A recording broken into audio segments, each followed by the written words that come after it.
Hey everyone, What If Fan here, bringing you another exciting part of What If Reborn in Naruto world. You can find the fanfic title and the original author's name in the description below. Make sure to check it out and show them some love. If you enjoy the video, don't forget to like, subscribe, and ring that notification bell so you never miss an upload. Quick update, What If There Was a Different Luffy is now on hold, since we've caught up with the author. And heads up, What If Luffy Became a Marine will also be going on hold soon, as we're nearly caught up there too. So now, I need your help picking the next project for the channel. I'm currently deciding between these three fanfics. What if Ichigo awoke his true powers? What if becoming a mangaka in the One Piece world? What if reborn as Gohan in the future timeline? Please vote in the poll and let me know which story you'd like to see next. I'll take the top 2 picks and start working on those series next. Alright, let's jump into it. Chapter 36. Now this was an unfortunate match. And not only for Ino. This won't be fun at all. Daiki groaned inwardly. And not only that. But how was he supposed to show off, with an opponent he could beat in what amounted to a blink of the eye? And it royally sucked for Ino.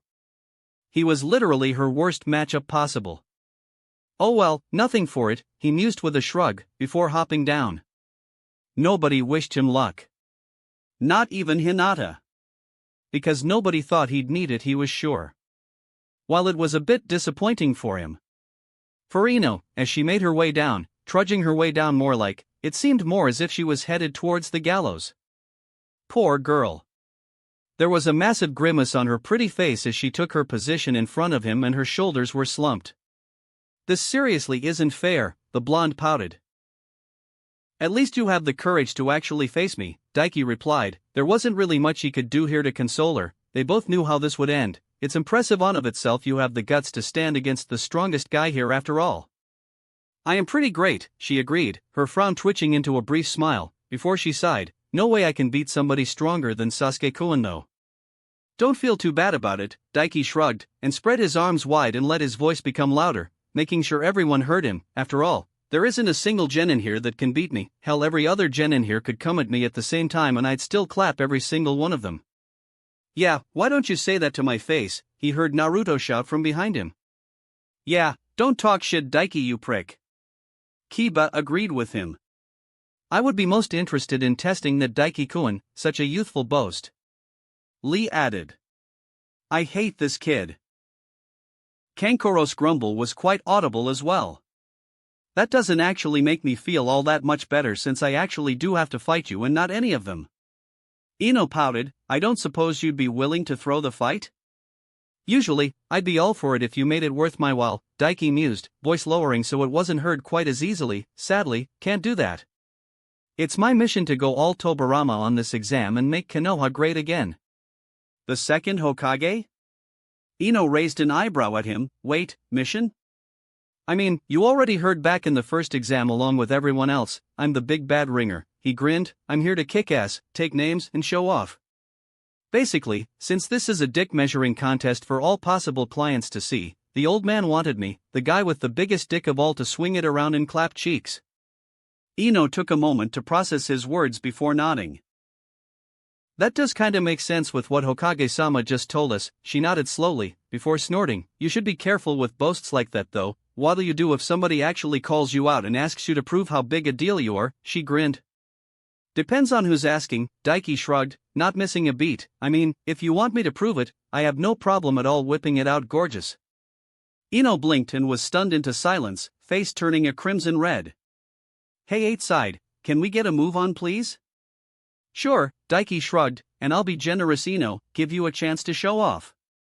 I'll give you 20 seconds, I won't attack back at all, so feel free to come at me with everything you have. Wait, seriously, she blinked again and gaped at him. Seriously serious, he nodded. I mean, you earned your spot here. It wouldn't be kosher if you didn't get the chance to prove your mettle and show off your chunin material just because you're up against a guy that can slap around jonin like little brats.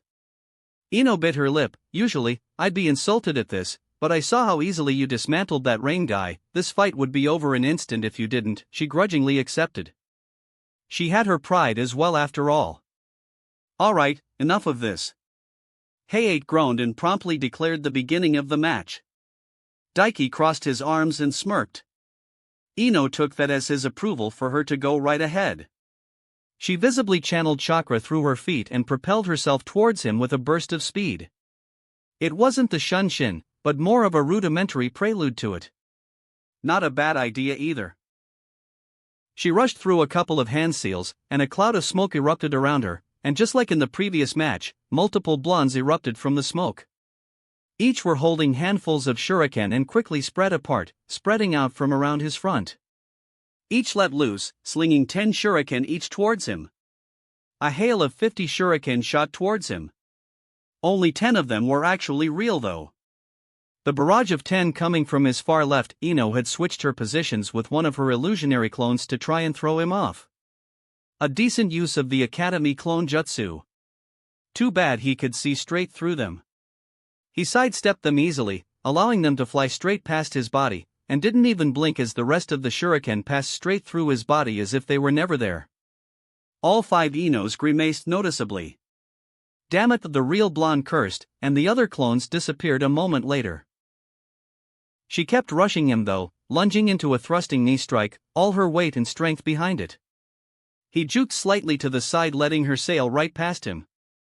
She landed a moment later and immediately whirled into a roundhouse kick aimed at the back of his head. He stepped forward and let it pass through empty air. He'd give Ino one thing: while she wasn't all that fast, she was quick mentally and immediately kept the attack up, aiming for a punch aimed at his kidneys. Her technique was basic, but well polished in aiming for vital points constantly. For he mentally counted as he spun slightly out of the way of her punch, even as she dug her feet into the ground and shot right back around to him, exploding into a flurry of punches and kicks that he weaved around or deflected. "Your taijutsu isn't bad at all," he praised, "though your conditioning could do with a little work, and you need more jutsu for sure, 'cause you have no options beyond this with me. Has your sensei not been teaching you anything?" Honestly, what the hell was up with Kakashi, Kurenai and Asuma? They didn't seem to teach their students jack shit. 7, 8, he mentally counted as the match went on. Asuma-sensei is just as big a lazy bum as Shikamaru and Choji. Ino grunted, not letting up at all. He's only drilled us physically and taught us to attack as a team. That sounded familiar. You know, the more I hear about how the Jonin are teaching you guys, Daiki mused idly as he deflected a punch over his shoulder by poking Ino's wrist with one finger, the more I'm glad I never ended up with one. Sounds like a total waste of time. Lucky, you. Ino grunted, whipping her hand back to try and grasp his neck at the same time she jumped into a rising knee aimed for his chin. He was fast enough that a simple diagonal step backwards allowed him to evade both, and Ino grunted again in frustration. Mid-air for only a moment, she grabbed a trio of kunai from her pouch, lobbing one with a flick of her finger aimed at his face. He tilted his head to the side and caught it by the handle. With his teeth. That's just absurd.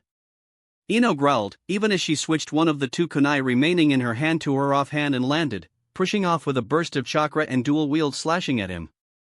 He clasped his hands behind his back at the same time. He blocked and deflected her blows using only the kunai held between his teeth. And to think, Isabu thought he shouldn't have Roranoa as his middle name. Time ran down quickly, and Ino was no closer to hitting him.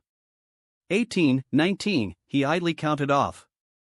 Ino visibly ground her teeth together as he parried one of her slashes down with the kunai in his mouth, the force behind it actually forcing her to kneel on one leg. She showed a surprising amount of skill though when she flicked her fingers up, letting the kunai in the hand he just parried shoot up towards his chin. At the same time she pushed back with her back leg and tossed the one in her other hand. One coming up for his chin, the other straight for his heart. A pincer technique, cutting off any escape avenue beyond one side. At the same time her hands came together in an unfamiliar seal as she shot back and landed, a square-like space gap between her fingers. 20. Daiki declared aloud. And then he moved. He disappeared in a blur of speed and Ino's eyes widened. She never got the chance to fire off her special clan jutsu, because Daiki was suddenly behind her. One hand wrapping around her waist and pinning her arms to her sides, while the other wrapped around her throat and pinned her bodily to his chest.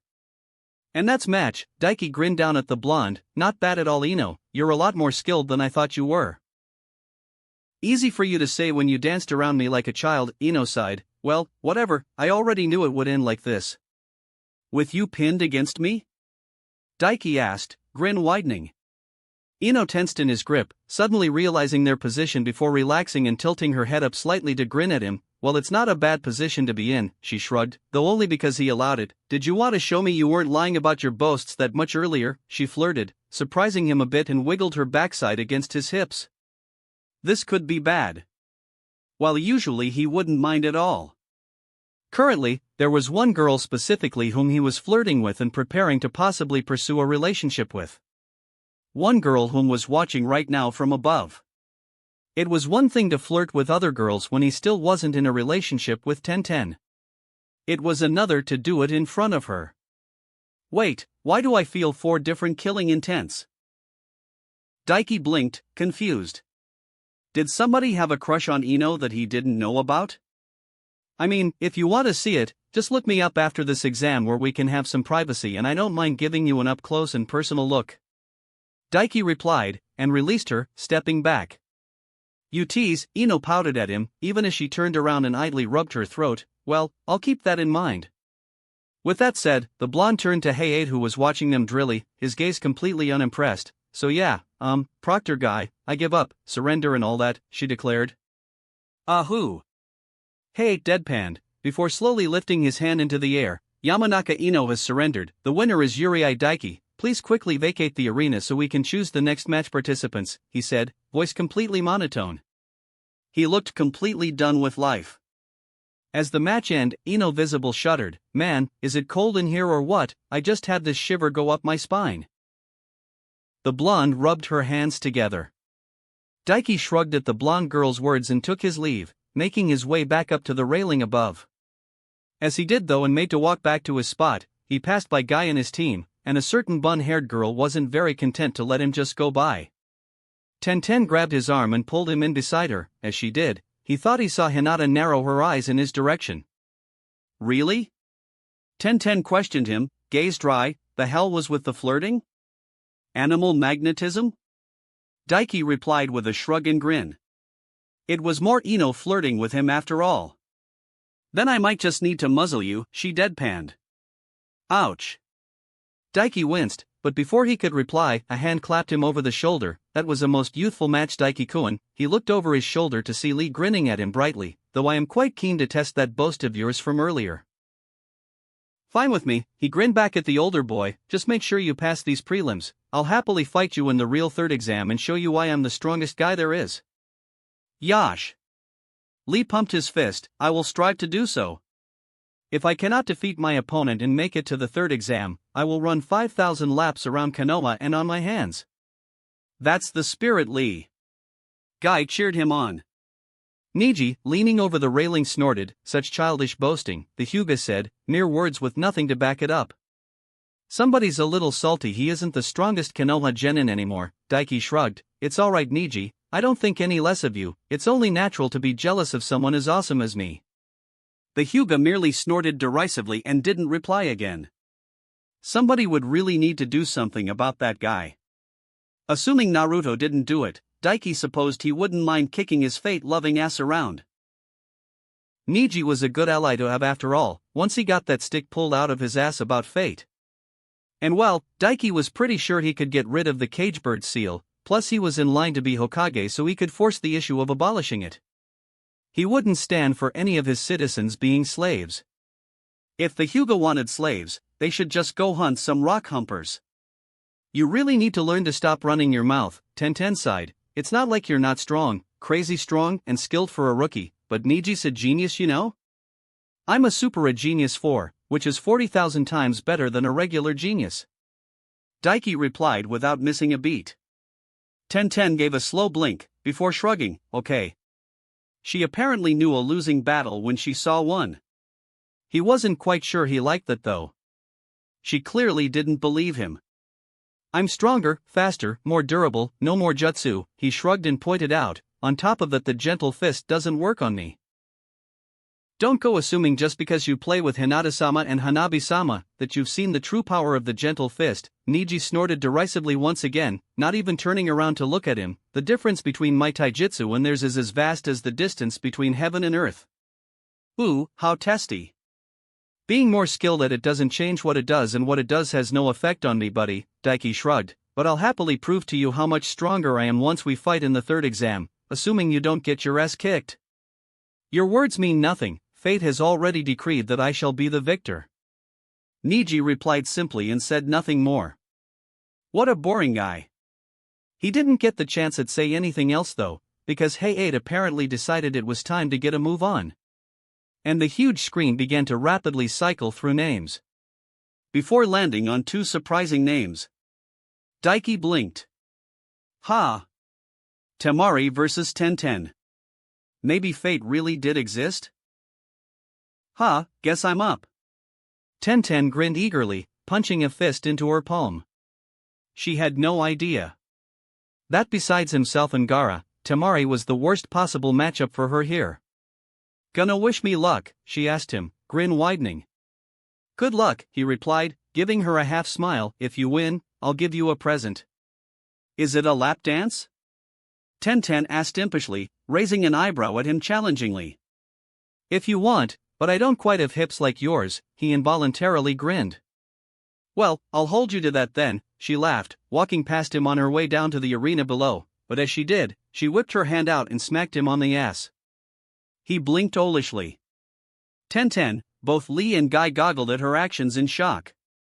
Her grin turning massive, Tenten continued on her way down, even as killing intent spiked in the room to almost massive degrees. Moments later, the bun-haired girl was down in the arena, standing opposite of the blonde Suna Kunoichi, who had quite the venomous look in her usually lovely teal-green eyes. Her venomous gaze flickered up to meet his eyes for a moment, before looking back at Tenten, lips pulling back nearly into a snarl. Tenten said utterly nothing at the gaze directed her way. What's up with her? Daiki wondered. She was much more derisive and mocking originally, but now she was blatantly angry about something. Was it because of him taking the piss out of her the other day, mocking not only her, but her brother, her father, and even her homeland? Maybe I should have given Tenten some advice, he mused as Hey-8 stepped up to begin the match. It might not change the results, but if Tenten knew in advance she would be fighting a wind user and that long-distance weapon techniques would be useless, her chance of winning by getting in close would be much better. He knew personally, after all, that Tenten was both faster and stronger than Temari physically and much more skilled in close combat. If she got close before Temari brought out her fan and pressured her, she could possibly win. Oh well, too late now, he mused as Hey-8 called for the beginning of the match. And immediately grimaced as Tenten leaped back, gaining distance, her hands flashing into her equipment pouches and unleashing a bevy of shuriken in the blink of an eye. Each spiraled through the air rapidly, and it wasn't just some random throw, each had their own specific trajectory, spread out and aimed towards Temari's vitals. If she was, say, a fire user, she'd have no choice but to dodge and give Tenten the advantage to press her. Sadly, she was a wind user though. Temari's hand went to the fan on her back and she pulled it forward, running wind chakra down its length. She didn't even open the fan itself, just whipped the huge metal base of it and sent a short but powerful gust of wind to meet the shuriken, blowing them away. That wind chakra metal is really something, he mused. It allowed the sandy blonde to perform high-level windjutsu, without hand seals and more or less instantly. Is that all you Konoha girls can do?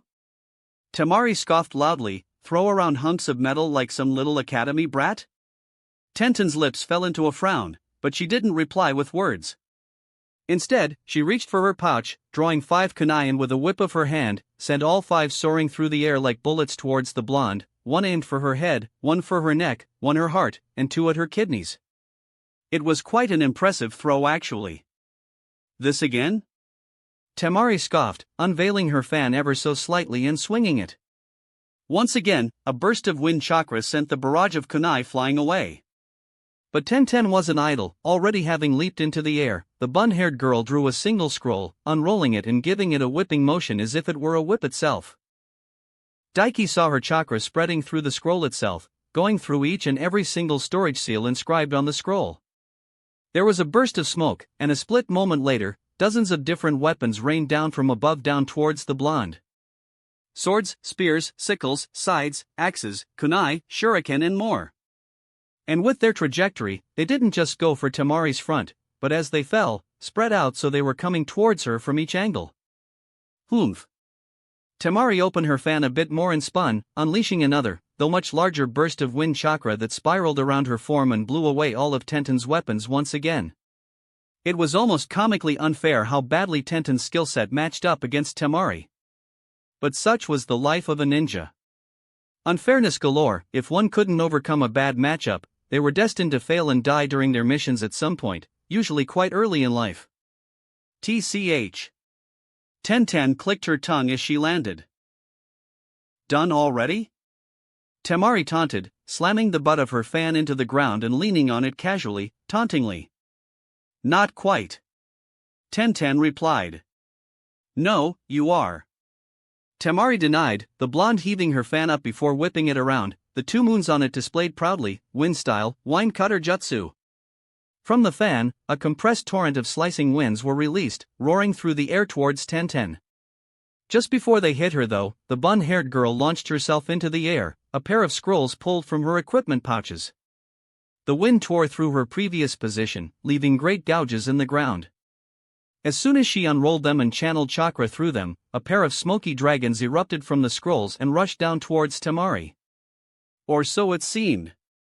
Rather, they slammed into the ground on each side of her and burst into a great cloud of smoke, obscuring both of the girls from view. Though Daiki could see them both easily with his eyes. Temari wasted no time in whipping her fan out, blowing the great cloud of smoke away. But it was enough, Tenten was already in motion. She spun like spinning top midair, rapidly rotating, and a moment later, a massive barrage of weapons launched down towards Temari. It was just like her previous attack. Only, the scale was vastly different. Where before it was multiple dozens, this time, it was multiple hundreds of different weapons that rained down like a metal shower of death towards the blonde. For a split moment, Temari's eyes widened in panic, before she regained control and unwound her fan properly. It's over. Daiki clicked his tongue. Wind style, raging gale wall. Temari swung her fan, all 3 moons on it blazing proudly with chakra. A massive churning gale erupted from the blonde's fan, and despite the massive scale of amount of weapons aimed at her, they were blown away completely. I'm still not done yet. Tenten roared as she fell towards the ground. She pulled her hands back and Daiki blinked as he saw chakra shining with his eyes. Chakra strings, not ninja wire? She whipped both hands out, all of the weapons lifting into the air and rushing towards Temari. It wasn't some full-on charge of weapons though, not something so straightforward. They spread out, coming at the blonde from all directions, from 360 degrees, aiming at every part of her body from her feet and ankles to her legs, stomach, chest, heart, neck and head. And the speed of the weapons shooting through the air was much greater than before. This is new. Daiki blinked, surprised. Everything had been going more or less the same as the other timeline, until now. Chapter 37. She was using chakra strings. Not just a few, but literal hundreds of them at once. Daiki could see each and every single one of them spreading out from Tenten's fingertips, branching out like a glowing spider web. Chakra strings varied. For instance, Kankuro needed to use a full hand to use just a single puppet, but controlling one puppet was vastly harder than just controlling the movement of a single weapon. While Tenten was using a vast amount of chakra strings, not a single one even came close to a fraction of the control of a true puppet user. She didn't need that kind of ability for controlling weapons though, which was why she was currently able to use so many. But when did Tenten get so good with chakra strings? Daiki wondered, even as Temari sent out a quick burst of wind to blow the weapons away and immediately backpedaled, getting distance as Tenten landed and whipped her hands again, sending the weapons back after her before they even hit the ground. Was it because of him helping her with her chakra control? That was the only difference with her that came to mind here. And beyond that. That's some amount of chakra she's using, he whistled lightly. Out of all the genin gathered here, beyond himself, Naruto and Gaara, Tenten definitely had the most chakra. Actually, she probably had more chakra than Kurenai if he wasn't wrong. Temari was a flurry of movement, ducking beneath her fan as a shield, spinning and unleashing burst of wind and on the retreat constantly. Sweat was already beginning to pool on her forehead and the blonde's eyes were beginning to shine with panic. The constant harrowing of the weapons and their speed left her little time at all to use a powerful enough jutsu to regain the advantage. And in fact, if she didn't have such a powerful wind chakra metal weapon to rely on, and had to use hand seals for her jutsu like most, she would have already lost. It wasn't Temari's skill here that was letting her keep up, it was her weapon. It just went to show, in a battle between equals, it would be those with the better equipment that had the advantage. Still, it had become more of a battle of attrition. Would Temari be able to defend long enough for Tenten to run out of chakra? That question was answered only partially. Tenten faltered for just a moment, the sheer amount of chakra she was using visible to him and how quite a few of her chakra strings flickered out, the weapons at the end of them clattering to the ground. And it was enough for Temari to gain a foothold. She slammed the butt of her fan into the ground, wind-style, protective wind barrier. A churning barrier of wind erupted from the ground and formed a spherical barrier around the blonde, bouncing away the weapons Tenten continued on with. The barrier flickered away almost immediately after. "This is it," Tenten declared, drawing her hands up and thrusting them down, sending all the weapons, still hundreds strong, towards the blonde.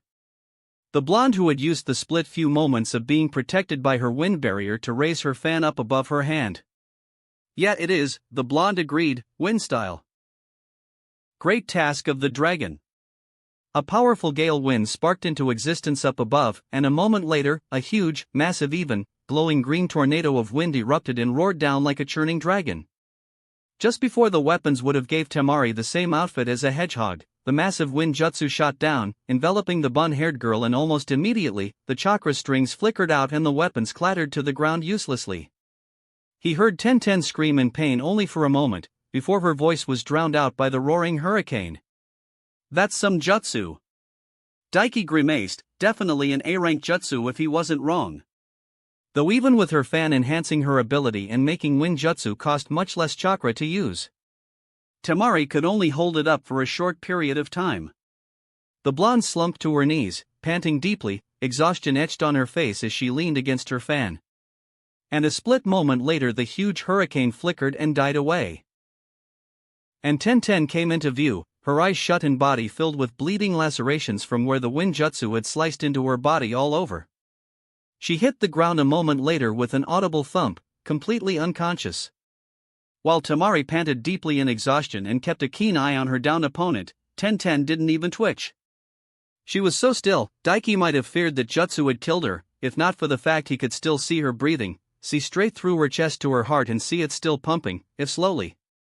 For an A-rank jutsu in scope, the damage it dealt wasn't all that special. Daiki noted. Even with the wind chakra metal boosting her abilities, it seemed Temari still couldn't use that jutsu fully. Tenten is unable to continue, Temari is the winner. Height announced after a few moments of Tenten remaining still. That was his cue. Tenten-san. Lee vaulted over the railing down to the arena before and sprinted rapidly towards his down teammate. He was still wearing his weights though.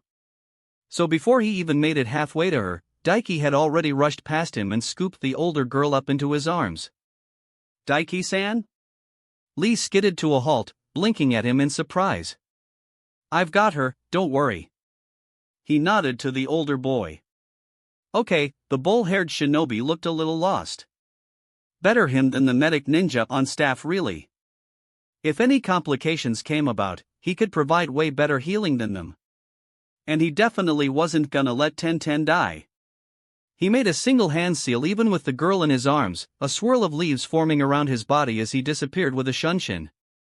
As he did though, he noticed Temari's eyes narrowing at him, or perhaps the girl in his arms? Instead of heading to the infirmary, where the medic ninja on staff would be around, Daiki instead headed for his provided bedroom. The furniture had been returned to their previous location in the room now that he wasn't going to be stuck in there any longer, so he lay Tenten down the middle bed. "Now let's see," Daiki mused, looking the girl over. Her body was filled with lacerations, and a lot of her clothing had been shredded, blood oozing out of the tears. First of all, it was best to get a proper look.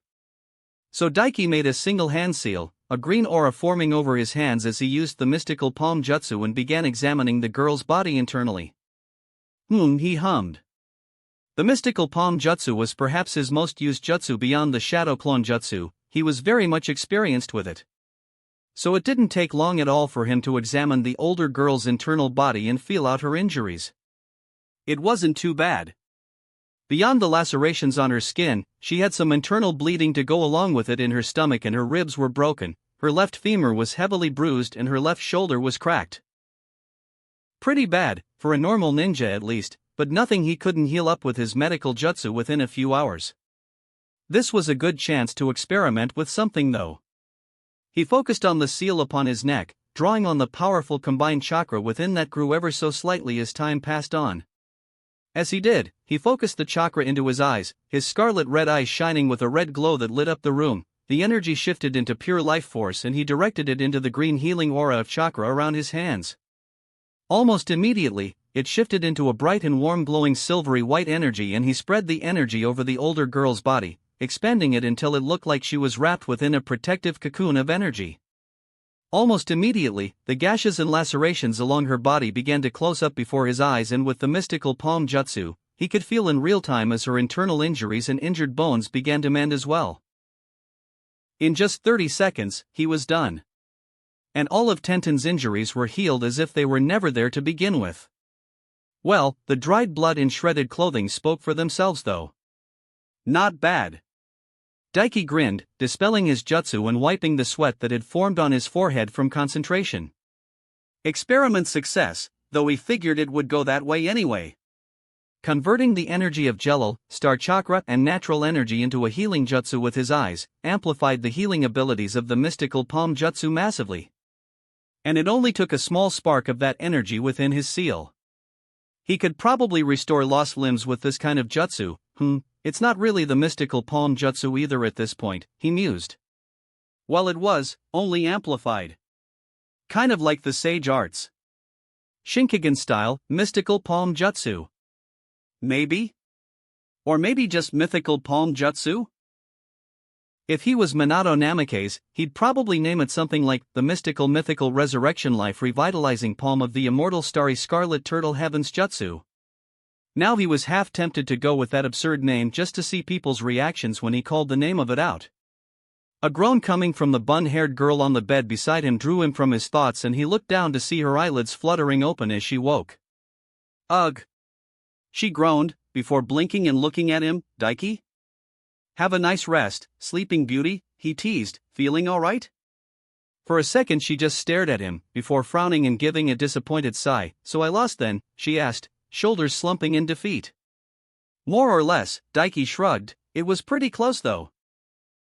Her frown deepened. It sure doesn't feel like it. She could have blown me away with that stupidly huge wind jutsu at the end there at any time. Tenten clenched her fists and pushed herself up into a sitting position. It was all I could do to press her there at the end of it. And you almost won because of it, Daiki pointed out. I was impressed with the chakra strings, by the way. When did you learn to do that? She shrugged. I've been working on chakra strings for a good year now, though I'm not all that good with them. Even tried my hand at using puppets once, but I can only control one even with all my fingers, Tenten replied. After my training with you, my chakra control got way better, and I figured using them like this I could make up for a lack of quality with quantity, but well, you see where that got me, she sighed.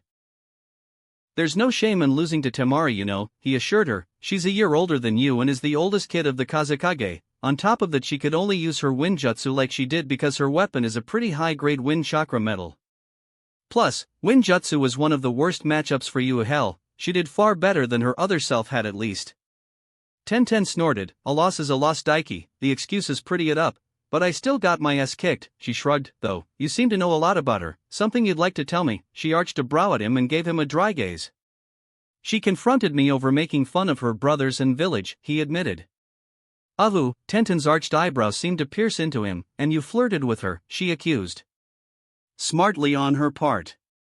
Maybe, he shrugged, though in my defense, she confronted me before you got to the tower. The bun-haired girl sighed. I'm really gonna need to muzzle you, maybe get you spayed while I'm at it. Tenten shook her head. So, how long have I been out? Did I miss the end of the prelims? Nah, it's only been about 10 minutes at most, Daiki replied. I just brought you back here to my room instead of the infirmary to heal you up quick and personally make sure you didn't suffer much. Oh, she blinked blankly for a moment, before a small smile formed on her lips. Thanks, I guess, though shouldn't you be keeping an eye on everyone to know what you'll be up against in the third exam? Nah, he waved her off. I already know what everyone taking part in the exam is capable of, and there's nobody here that can beat me. She snorted. I hope that arrogance bites you in the ass someday. It'll break its teeth trying, he smirked. Tenten shook her head. So not cute, Daiki, she replied, before sighing and leaning back into the pillow, her arm coming up to cover her eyes. It's frustrating, she admitted. Daiki was savvy enough to know she wasn't talking about his cocky arrogance. This time. Losing, he asked, getting to the root of the issue. Failing to keep up, she replied. I've always been way below Niji, but even Lee's leaving me in the dust. Guy-sensei has even been teaching him a super special jutsu lately. I train every day, I study my butt off, I collect every type of weapon I can find and learn how to use every single one, but normal stuff like this can't keep up with a Hyuga genius or the things Guy-sensei is teaching Lee. Did she know it was the 8 gates or not? Daiki assumed she did. After all, to use the Lotus, Lee had to open the first gate, and he wasn't shy in using it last he remembered. They're not that special, he assured her. There's a limit to how far the Byakugan and Gentle Fist can go alone, and Niji's approaching it rapidly, and the gates are full of drawbacks that Lee is incapable of getting around. The best Lee could do was train his body and adapt as best he could to handle the strain.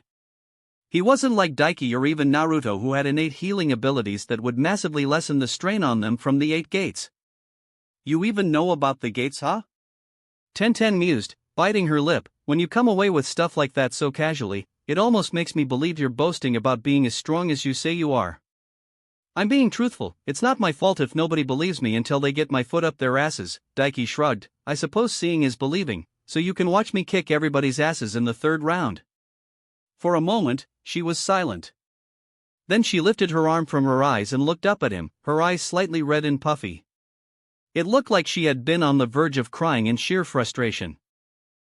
It's understandable, young as she may be, she has put a not inconsiderable amount of time of her life into training to become strong, Isabu mused. You are an anomaly as far as gaining strength as a human goes, you're a freak really with your obsession with grinding, but on top of that, you're a freak who cheats. Someone like her who has no special teacher or the opportunities you have, will find it a struggle to progress after reaching a point. A cheating freak, huh? Well, he wasn't wrong, but still, hurtful. Still, he did have a point.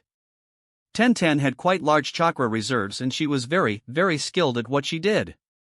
But skill only went so far in the face of raw, unadulterated power. Can you help me get stronger? Tenten asked.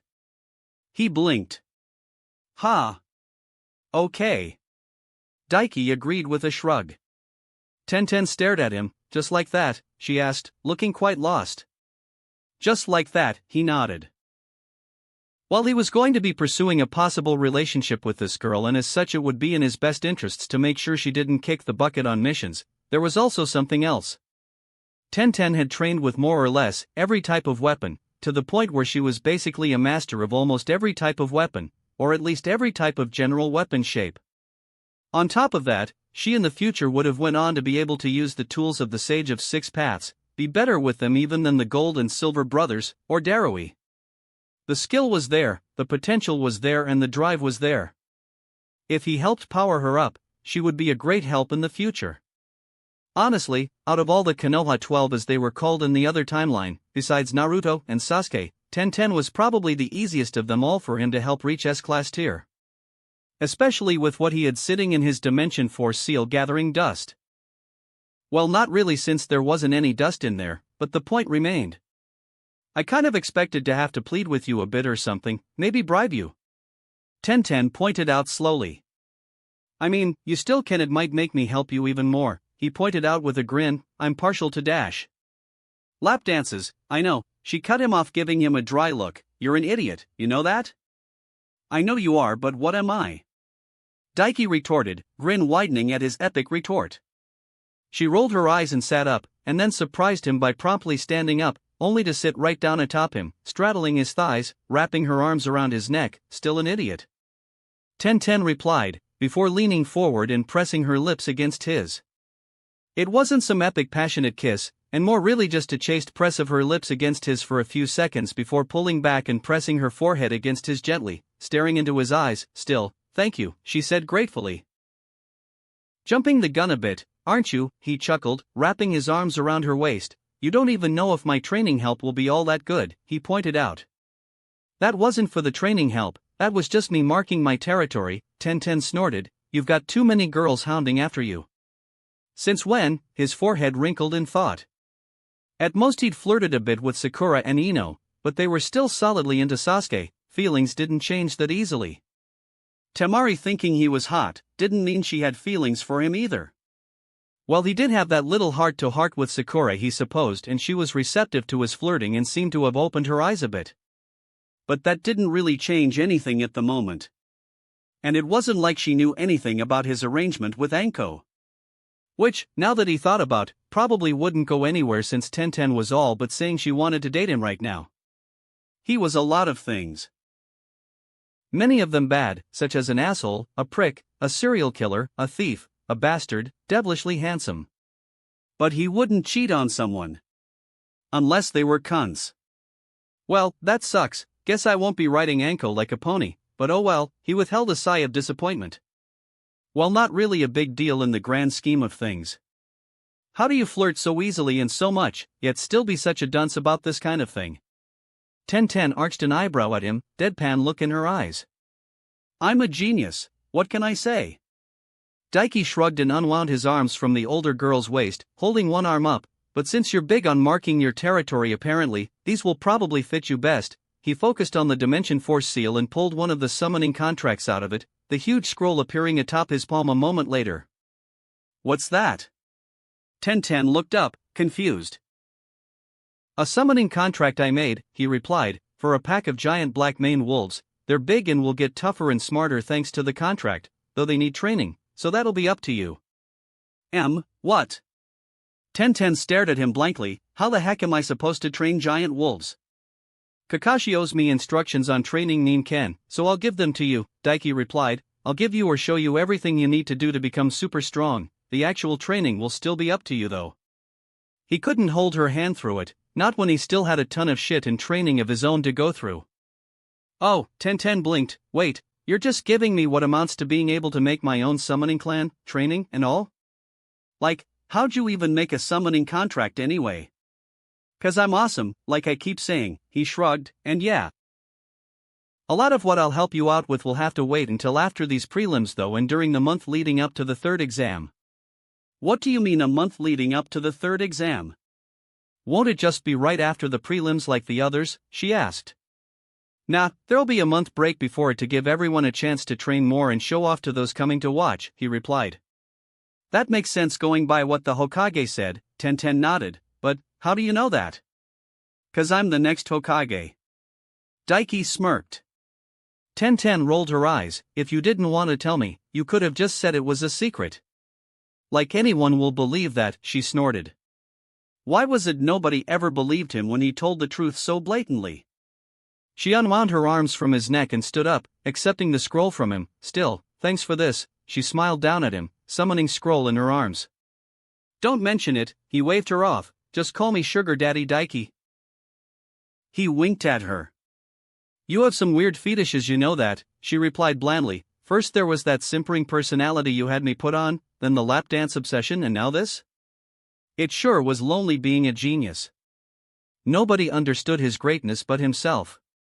A few minutes later, Daiki with a whistle on his lips leisurely strolled back through the halls of the tower and back to where the prelims were taking place. When he entered, it was just in time to hear. The next round will be Shino Aburame versus Sasuke Uchiha. Hey-Aid announced.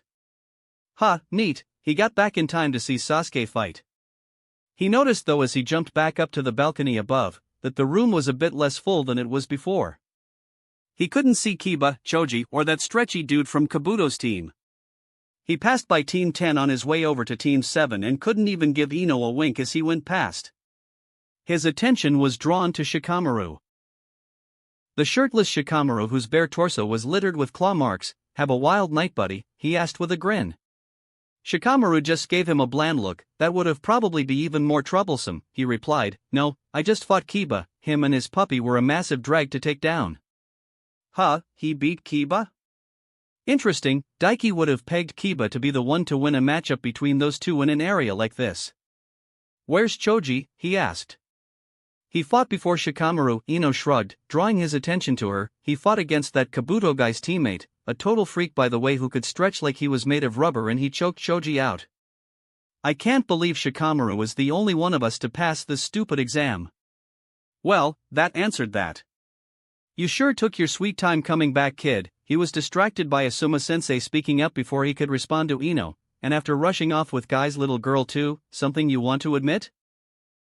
There was a grin on the bearded man's face, a teasing one at that. He seemed to be rather amused. Yeah, actually, fess up. Ino pointed out at him, is there something going on with you and that girl? Daiki grinned at her, that's for me to know, he replied, before leaning forward, and you to ... He flicked her on the nose before turning away, continuing on to Team 7. He heard Ino growl behind him and his grin widened. Tenten's fine, he assured Lee and Guy as he passed them as well, before they could ask. So hip and cool, he heard Lee say behind him. Chapter 38.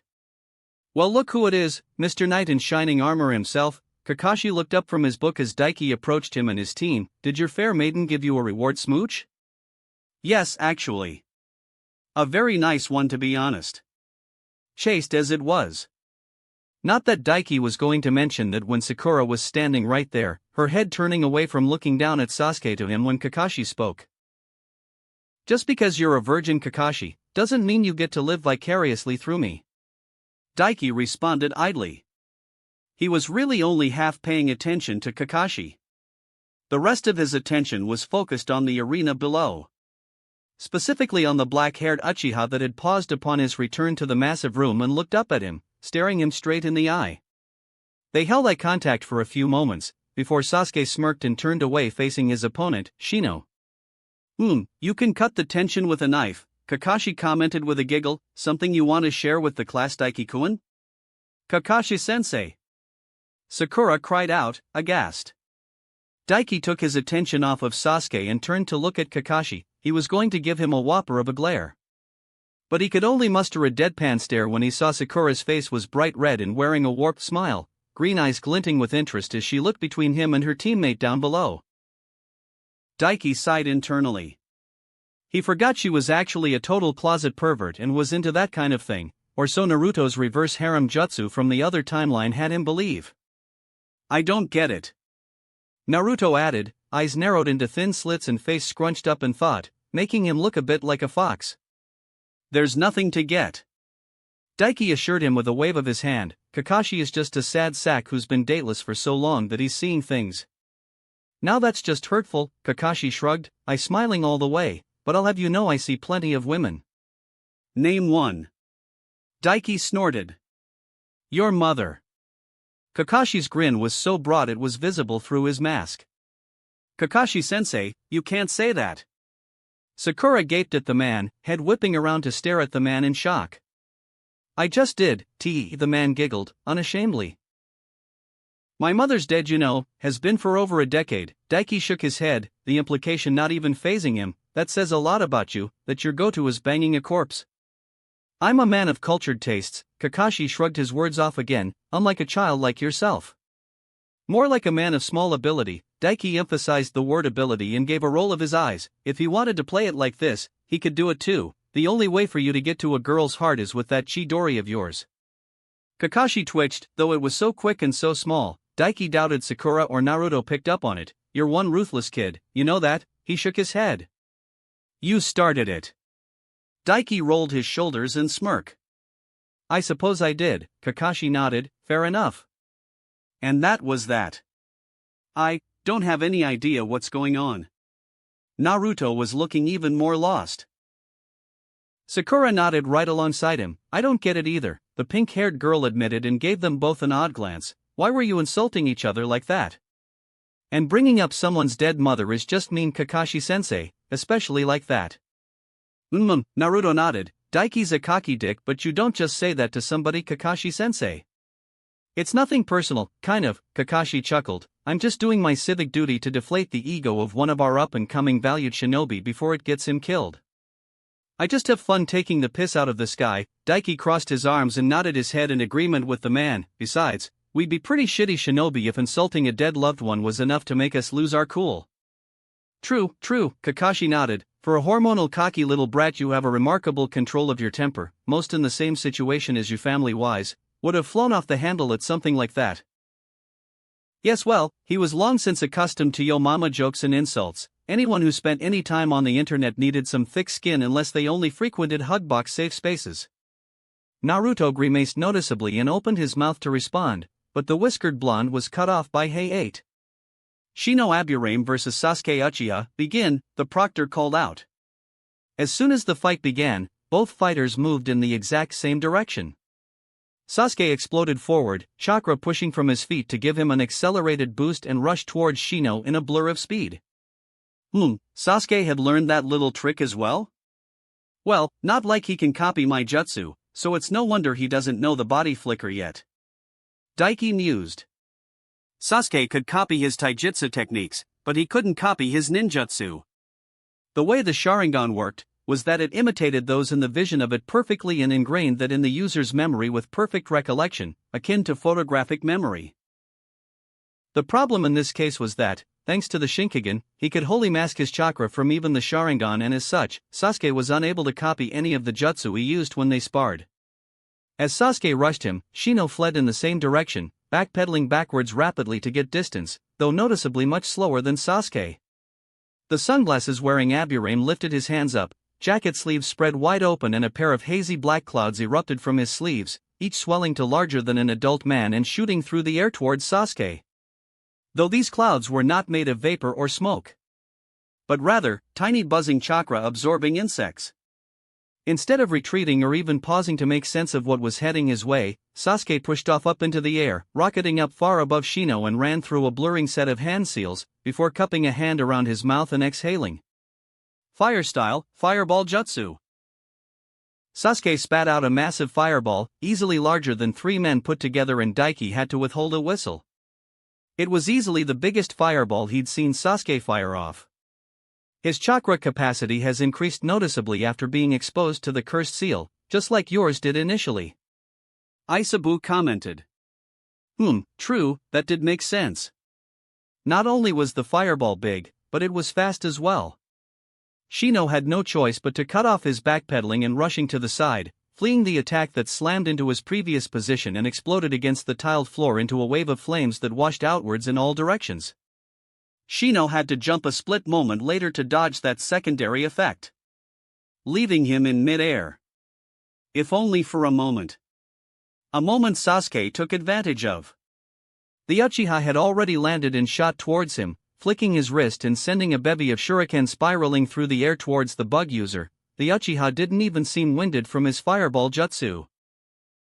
By my estimates, his chakra capacity is currently around what yours was when we first met. Isabu added. That wasn't bad at all. If he remembered right, when they first met, his chakra capacity was approaching 50,000 and was in the Jonin tier. Shino drew a kunai in the blink of an eye and parried the shuriken coming his way, diverting them from slicing into his body. But it kept his attention busy for a split few milliseconds, which were precious when it came to ninja on ninja combat. Even academy brats barely out of their toddler years could outpace a sports car back from the other world after all. And Sasuke was far faster than one of them. Faster now even than he originally would have been. And Shino didn't seem to have changed at all. In parrying the shuriken, Shino lost sight of Sasuke, though Daiki did not.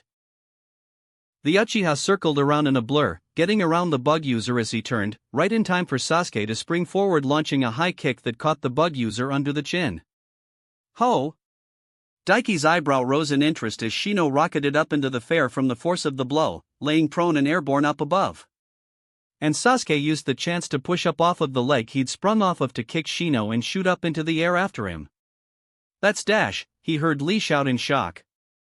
Yep, shadow of the dancing leaf. Though, imperfect by the looks of it. It did get him into Shino's blind spot though. And Sasuke took supreme advantage of that, hooking a leg around Shino's waist from behind and spinning them both around before lashing out with an elbow that caught Shino in the throat as he tried to retaliate with the kunai in his hand. The Bud user choked and Sasuke took his chance to launch into a barrage of revolving kicks all over Shino's body on the way down, before finishing with a handstand atop the other boy's head and driving a double mule kick straight into his torso, smashing him into the ground. Shino didn't stand a chance. Sasuke sprung off of their former classmate's head and landed lightly on his feet, dusting off his hands and looking away from the prone boy. Instead of paying attention to Shino, whom he'd just defeated, the boy looked at Daiki and smirked at him. He could practically feel the smug confidence radiating off the boy, and he understood exactly what he was saying even without words. "You're next." Nobody said a thing for a few moments, until a good 5 or so seconds passed without any motion from Shino. After all, the chance was there that the boy had switched out with a bug clone. Though of course he hadn't. That was why Sasuke wasn't paying attention to the boy. He would have noticed thanks to his Sharingan if he had. They weren't shadow clones after all. "Winner, Sasuke Uchiha," Hey-8 declared then. "Yeah, way to go Sasuke-kun." Sakura hooped, cheering him on. "Damn, that bastard looked way cooler out there than me, KEH. Naruto crossed his arms and complained. Though there was a smile on his face even as he complained. With his win announced, Sasuke smugly walked his way over to the stairs and up to the railing above instead of just jumping up at a leisurely pace while the medics came in to take Shino away. As that happened, Hey-8 looked to the huge electronic screen at the end of the room just as it lit up again and landed on two familiar names. Kankuro versus Hinata Hyuga. Ha! Well, that was an interesting change as well. Looks like the quiet girl is up, Hababa, right? Sasuke noted as he approached, smirk still plastered over his face. "Hinata." Daiki absently corrected him. His eyes were on the midnight blue-haired girl, so very different from the one who would originally fight in this place against her cousin. Kankuro had a huge smirk of his own on his face as he swaggered down, supremely confident. Hinata, though, walked at a measured pace, face blank and head held high. If it was the her from before, she'd be shrinking away from all the eyes on her. "That's what I said." Sasuke shrugged and stood beside him, leaning on the railing. "Looks like she's up against that loser from the sand as well. He wasn't that impressive when we ran into him. Let's see if this girl has actually become worth anything. I'll be disappointed if she loses pathetically after training with you." "You will?" Daiki raised an eyebrow. He didn't think Sasuke had all that of an interest in her. "In you," Sasuke's smirk grew. "If she can't even beat this clown, your teaching abilities are obviously subpar and you'll never make it as a Jonin sensei in the future." "Who said anything about me wanting to be a sensei?" Daiki raised an eyebrow, actually confused. "Weren't you bragging about your little apprentice to me before, Hitachi or something?" Sasuke raised an eyebrow right back at him. "Hanabi." Daiki corrected him on reflex. "Same difference." Sasuke shrugged. Daiki gave him a deadpan stare, before making a single hand seal while Sasuke leaned against the metal railing, arms spread out confidently. He must have thought he looked cool like that. And would no doubt have been the epitome of casual uncaring badassery, if not for the doodles that popped up on his face, mustache, glasses, inky dick, jizz and all. Naruto erupted into laughter. "The heck are you laughing about?" Sasuke looked to Naruto, his second eyebrow joining the second. Naruto only laughed harder. Kakashi tittered. Sasuke-kun, what happened to your face?" Sakura tentatively brought up. Sasuke blinked. "My face?" he asked, lost. In response, the pink-haired girl swallowed, before reaching into her equipment pouch and bringing out a small hand mirror. And held it up for Sasuke to see his face in. Sasuke stared blankly at his doodled reflection. And stared. He kept that up for a good 5 seconds before his onyx black eyes swirled, burning into a crimson red with 2 rapidly rotating tomo in each eye. His head mechanically turned Daiki and he gave him a bloody red glare. "You," he accused. "That's a good look for you," Daiki smirked at him, "dickhead." Sasuke's eyebrows twitched and a vein throbbed on his forehead. "I'll kill you for this," he vowed. "Then you woke up with your face in your cereal bowl." Daiki taunted. "I swear I'm going to avenge myself on you for this." Sasuke promised, fists clenching together over the railing, tight enough he could hear the metal groaning. I'm not into dudes, sorry buddy. Daiki shot back. Forget his cute little apprentice's name, would he? You will suffer the wrath of an Uchiha for this. I hear they make a cream for that now. Wrath, not rash, you prick. That day, everyone gathered got to see rare sight of Sasuke Uchiha completely losing his cool. To be fair, Sasuke, it's not nice to forget people's names like that. Kakashi happily piped in. And then promptly had to duck as Sasuke launched a punch at his face, tittering all the way. All the while Naruto just laughed and laughed. The whiskered blonde laughed until tears came to his eyes, and he collapsed on his backside holding his stomach from the sheer hilarity he felt. The commotion they were making drew quite a few disgruntled or angry looks. Specifically from the Sand team, even more specifically, Temari was giving him the evil eye once again. Not that he was all that bothered with it. Or anyone giving him any angry looks for that matter.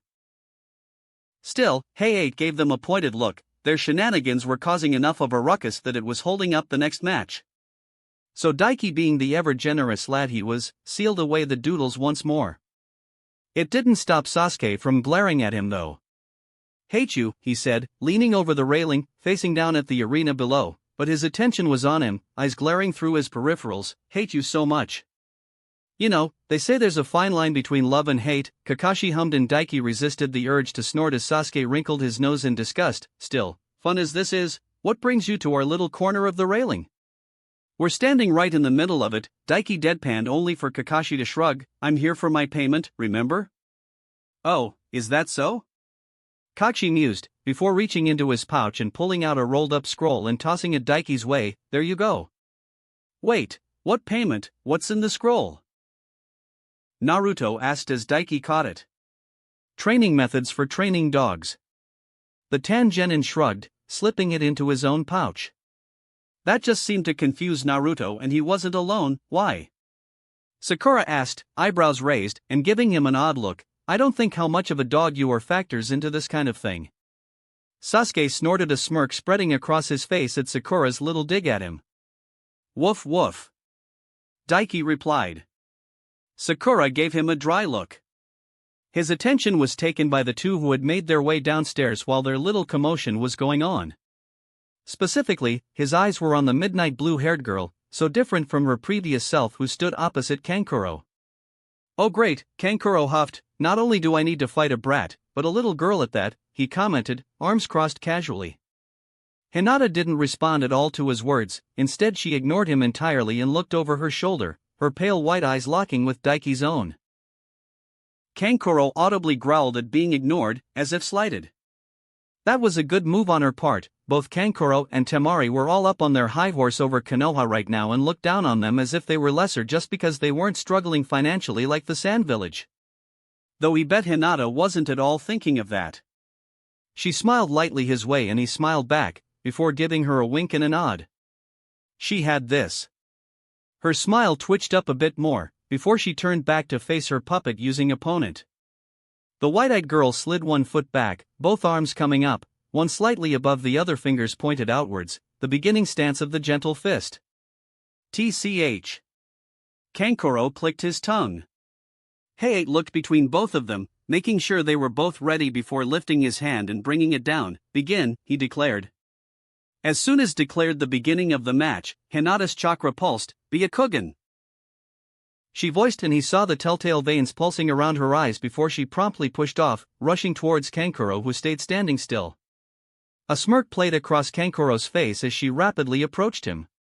Only, instead of attacking him straight out, Hinata jumped, flipping over his body and landing behind him before launching a rapid two-fingered strike towards the bandaged object on his back. Ha, that little hiding trick is useless against the Byakugan. Daiki smirked. There was a grunt of pain as she made contact, before a puff of smoke overcame the bandaged object and suddenly in its place was Kankuro. Only, not quite. Hinata's fingers smashed right through with shattering sound and Kankuro's visage fell away to show the bland, pale, dull-eyed expression of a puppet beneath. Behind the puppet, the bandaged object unveiled and Kankuro jumped out, gaining distance, one hand clutching at his shoulder where Hinata's two fingers had impacted initially. How did you know I was there? The older boy grimaced and demanded. It was a very convincing disguise, Hinata commented as she spun on her foot and lashed out with a roundhouse kick that caught the puppet crow in the neck and decapitated it as well, sending both head and body bouncing away. But my Byakugan can see through solid objects, she added and rushed forward towards him. Is that right? Kankuro ground his teeth and began backpedaling rapidly, trying to gain distance. The fingers of his free hand twitched, chakra strings in full view for Daiki thanks to his eyes, and he saw the puppet crow that had hit the ground split apart into several different pitches, before blades erupted from the split ends of its parts and shot towards Hinata from behind. He was intending to skewer her from behind while she rushed him. Not that it would work. Hinata tilted her head, letting one of the bladed parts shoot by her head, then lashed out with a quick chop of 2 fingers, chakra coating the digits. She severed the chakra string, controlling it easily.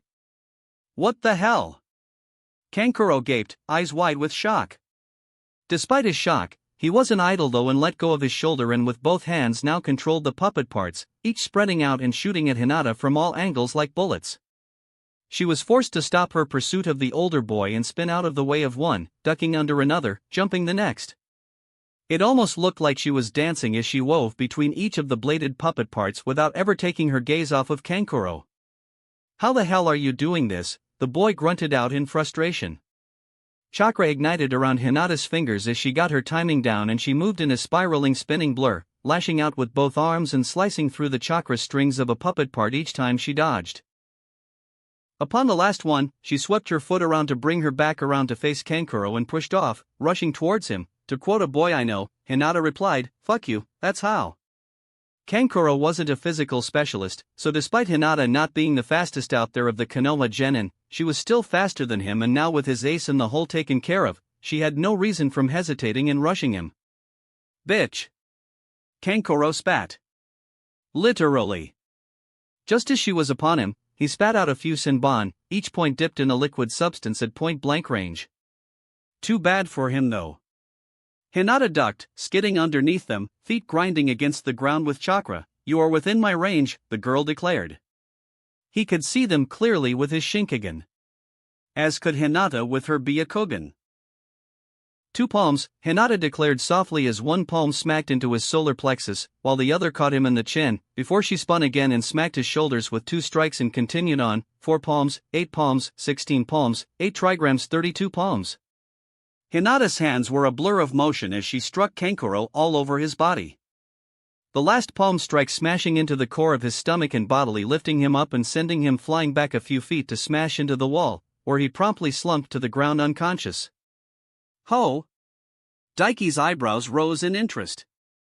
That was new. She could already use the 32 palms? From what he remembered, Hinata didn't actually learn that before until the time skip. She hadn't even shown that off while training with him. A recent thing, or was it something she wanted to surprise others with? It wasn't quite the 8 trigrams 64 palms or the 8 trigrams 128 palms that Niji could use already around this time, but it was progress nonetheless. Pretty good progress at that.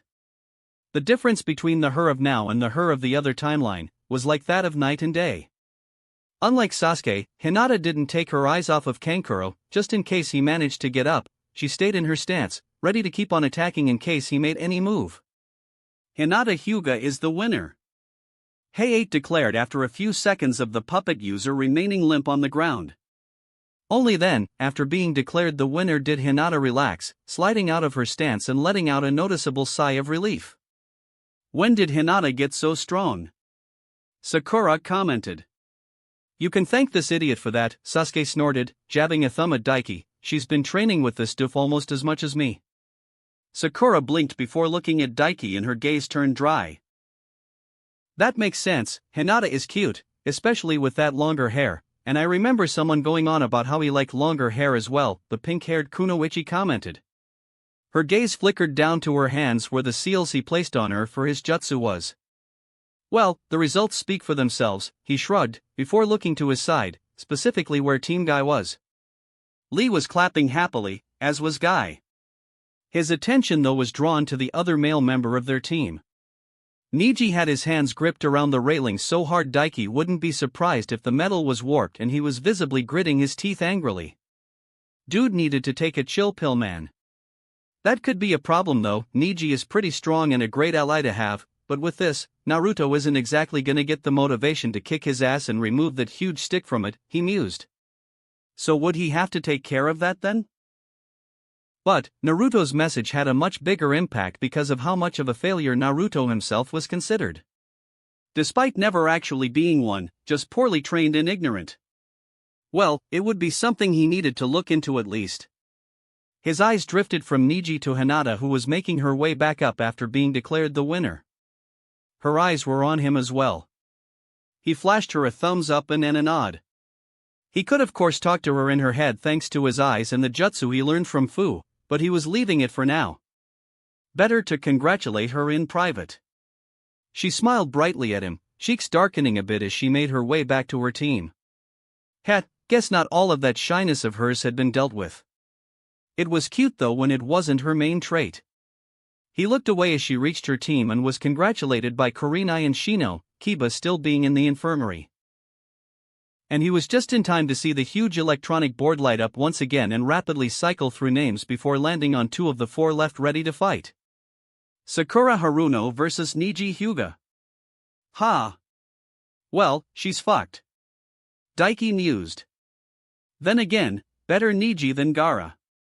But she would have been better off getting Lee. Lee, while vastly stronger, would at least not hurt her too badly and would go easy on her, giving her the chance at least to display her skills. Wait. Lee and Gaara were the only 2 who hadn't fought yet. I guess some things are written in the stars, he mused. That could either be really good or really bad. If things go the way they did in the other timeline, then I should get ready to step in. Sure, Lee had a whole character growth thing with his broken limbs and risking his life in his operation, and Guy showed how amazing of a sensei he was, for Lee at least, willing to die with him if it failed. But just in case things do go wrong, I'd rather have Guy around, he thought. If it came to it, he'd heal Lee's legs himself using life force, but he'd really rather not waste any after emptying his reserves as he did before. Chapter 39. As soon as her name appeared on the electronic board, Sakura had frozen up. She stared at her name displayed on the screen like a deer caught in headlights. Looks like it's your turn, Sakura-chan. Naruto didn't read her mood very well and thumped her on the shoulder happily. All you need to do is kick this guy's ass and all 3 of us will have made it through. Yeah. She replied dazedly, biting her lip. Kakashi didn't say a word to her, not that Daiki blamed him, while Sasuke looked at the pink-haired girl with a raised eyebrow and didn't say a word either. He was just waiting for her choice. She should have known it was coming at this point when Hinata and Kankuro got called up. It had left only 3 possible options for her opponent and prepared something at the very least. Her head turned almost mechanically and she glanced at him out of the corner of her eyes, meeting his own. She seemed to want to say something to him. What are my chances of beating this guy with that jutsu you gave me? She asked. He'd like to tell her she had a chance. Maybe give her some advice that would let her gain an advantage. Close to 0, he replied bluntly and truthfully. If you could get an actual hit on him with it, you could win. The problem is, you're nowhere near fast enough, experienced enough or skilled enough to do so right now. As much as he'd like to do that, he couldn't, because he didn't have a solution for her right in this very moment that could allow her to defeat Niji. Sakura's shoulders slumped. I see, she grimaced. Sasuke's eyebrow rose a bit higher, but that was all the reaction he gave. Naruto, on the other hand. What the hell do you mean, Daiki? The blonde sputtered. Sakura-chan can totally take this guy. No, she can't, Daiki denied, crossing his arms. Frankly, even if you went down there and helped her, fought him 2-on-1, you'd still lose. No way. Naruto growled. I can take him, he declared, but even as he did, Daiki caught his blue eyes flickering over to Lee, who was cheering Niji on as the Hyuga made his way down to the arena and grimacing. Yeah, Naruto should already be aware right now that he couldn't beat Lee right now and that Lee had declared that Naji was stronger than him. So bluster then? Hyping himself up because nobody else would. Well, Daiki understood that part at least, and he'd be a bit of a hypocrite to look down on him for it. He was the exact same after all. Daiki sighed. Niji is the Hyuga's big prodigy these days. As far as taijutsu goes, there probably isn't any genin here more skilled than him right now. I think I'd even lose out to him, he informed, looking at Sakura. He'd give her this much at least and see what she made of it. His Byakugan allows him to see chakra through solid objects, have 360-degree vision, meaning he pretty much has no blind spots and see far off into the distance. On top of that, his taijutsu style is the gentle fist. One poke of his fingers can close your tenketsu and lock down your chakra and stop you from using it. On top of that, there's a good chance he probably knows the Hyuga's famous defensive jutsu, the rotation. He'll spin in a circle and unleash chakra through his tenketsu and create a rotating dome of chakra to use as a shield. Even my jutsu won't be able to break through it.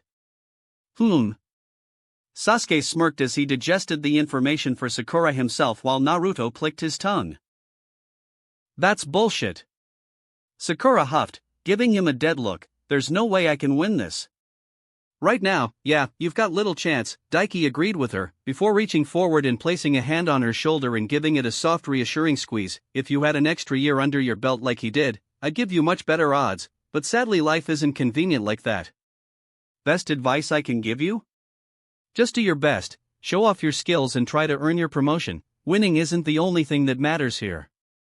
Oh right, her pretty emerald green eyes widened in realization and she nodded. That's much more doable, she agreed. Get in there then and show us what you can do, he grinned lightly.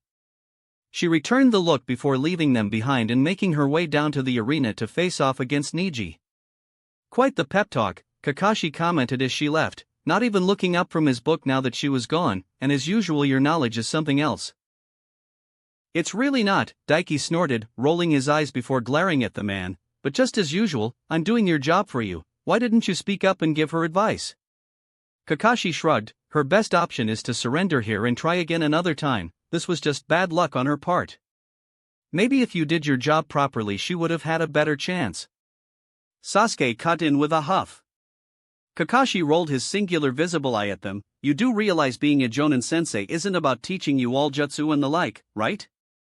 That's something you can learn on your own time, the elite Jonin pointed out. My job is to get you guys experience on the job, show you how to do your jobs and make sure you don't die on the way. Teaching new jutsu isn't required for that. Getting taught new jutsu is not a privilege you're entitled to. Excuses, Daiki scoffed, you're just a lazy bastard. Well, you're not wrong. Kakashi shrugged the accusation off.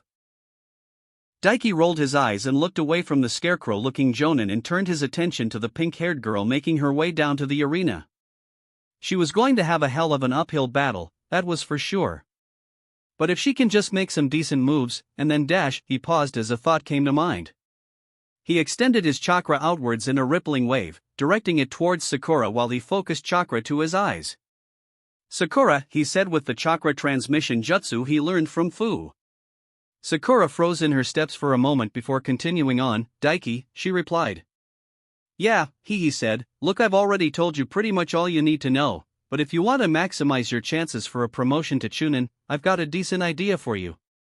If Shikamaru could be promoted for it, then despite how much he disliked it, then he would take advantage of it. How? The pink-haired girl asked.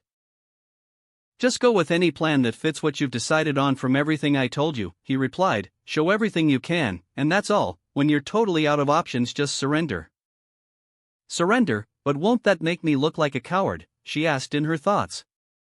To some, he confirmed, but to others looking too much into it, they'll see you making the smart choice to disengage from an enemy you can't defeat and it'll put marks for maturity and intelligence in your favor. Ah, right, just like what Irika-sensei said about heaven and earth. Neither one is good enough alone. I can't just be strong, I have to smart as well, the pink-haired girl replied in realization. Right, I can do this, thanks. Don't mention it, I've got your back, he waved her off. Heh, you've made no attempts to hide that, she giggled. Daiki raised an eyebrow at her words, before shrugging them off and cutting off the flow of chakra. Moments later, Sakura took her place in across from Niji and wasted no time falling into a loose ready stance that would allow her optimal chance to spring forward or backwards depending on how things went. Niji in contrast gave her a dispassionate glance, his arms crossed in an almost bored fashion. He wasn't taking her seriously at all. Not that Daiki could blame him, there wasn't much Sakura could do to him at this point in time without him being taken utterly by surprise. Heiei looked between them and nodded before lifting his hand into the air and bringing it down. Sakura Haruno vs. Niji Hyuga, begin, he declared aloud. For a moment, none of them made a move. Sakura was tense, ready to move at a moment's notice, but Niji didn't make a move.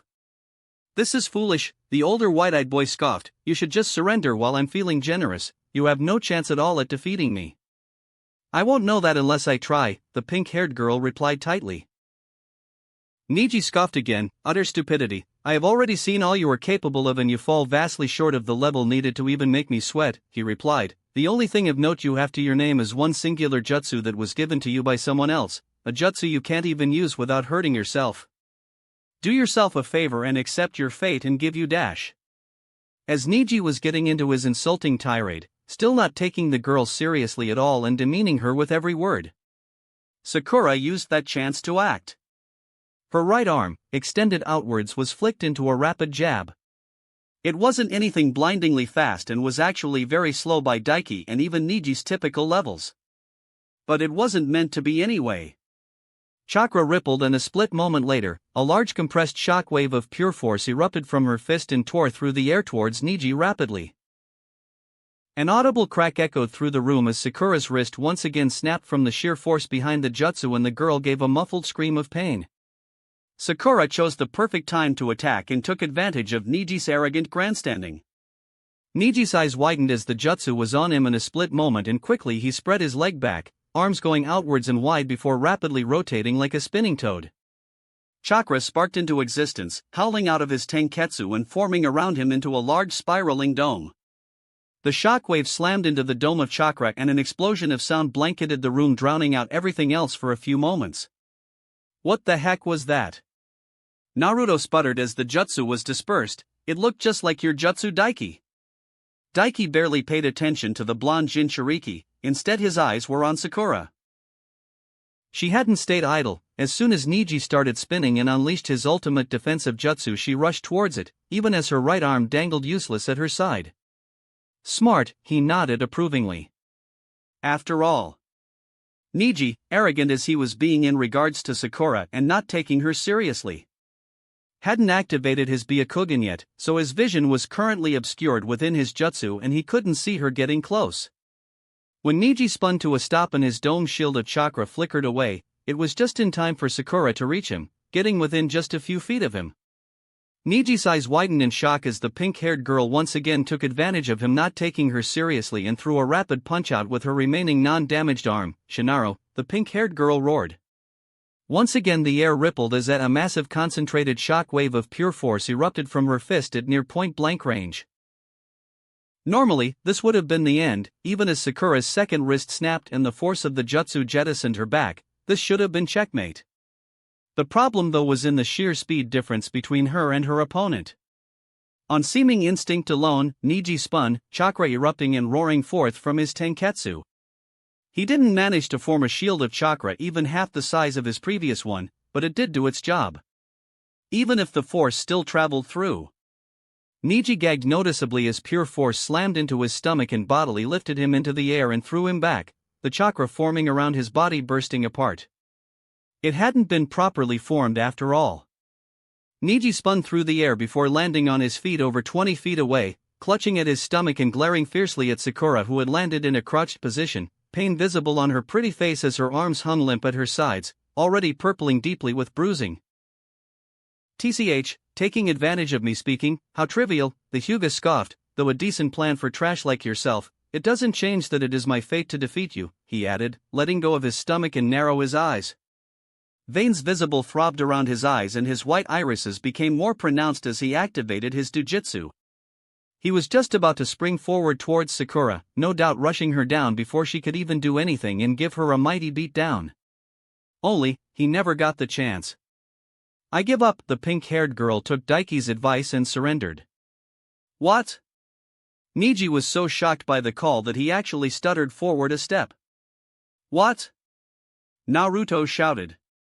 Sakura Haruno has surrendered, the winner is Niji Hyuga. Heiei declared, before calling for the medic ninja to make their way in.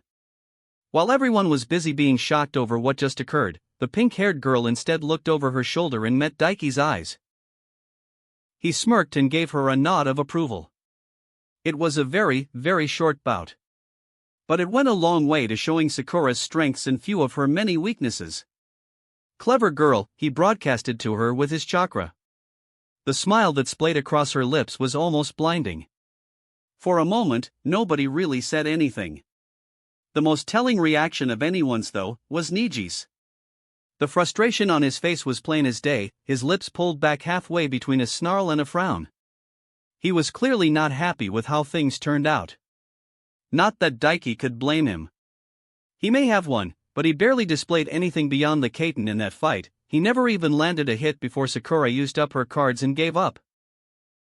The pink-haired girl not only got the chance to strut her stuff a bit and show multiple traits from ruthlessness to pragmatism and of course intelligence in knowing when to retreat from a superior foe, but she also stopped Niji from showing off what he could do for the most part as well, dropping his promotion prospects. His pure white eyes followed Sakura right up until she was escorted out of the room by the medics to heal her hands. Just before she disappeared through the doors though, the pink-haired girl looked back, her emerald green eyes meeting with Daiki's own. The large happy smile on her face practically made her glow. And then she was gone. And it was time for the final match. Alright, I suppose we don't even need to use the board now, Heiei declared, looking up at all the assembled shinobi and kunoichi. The final match will be between Rock Lee and Gaara, so both of you come on down.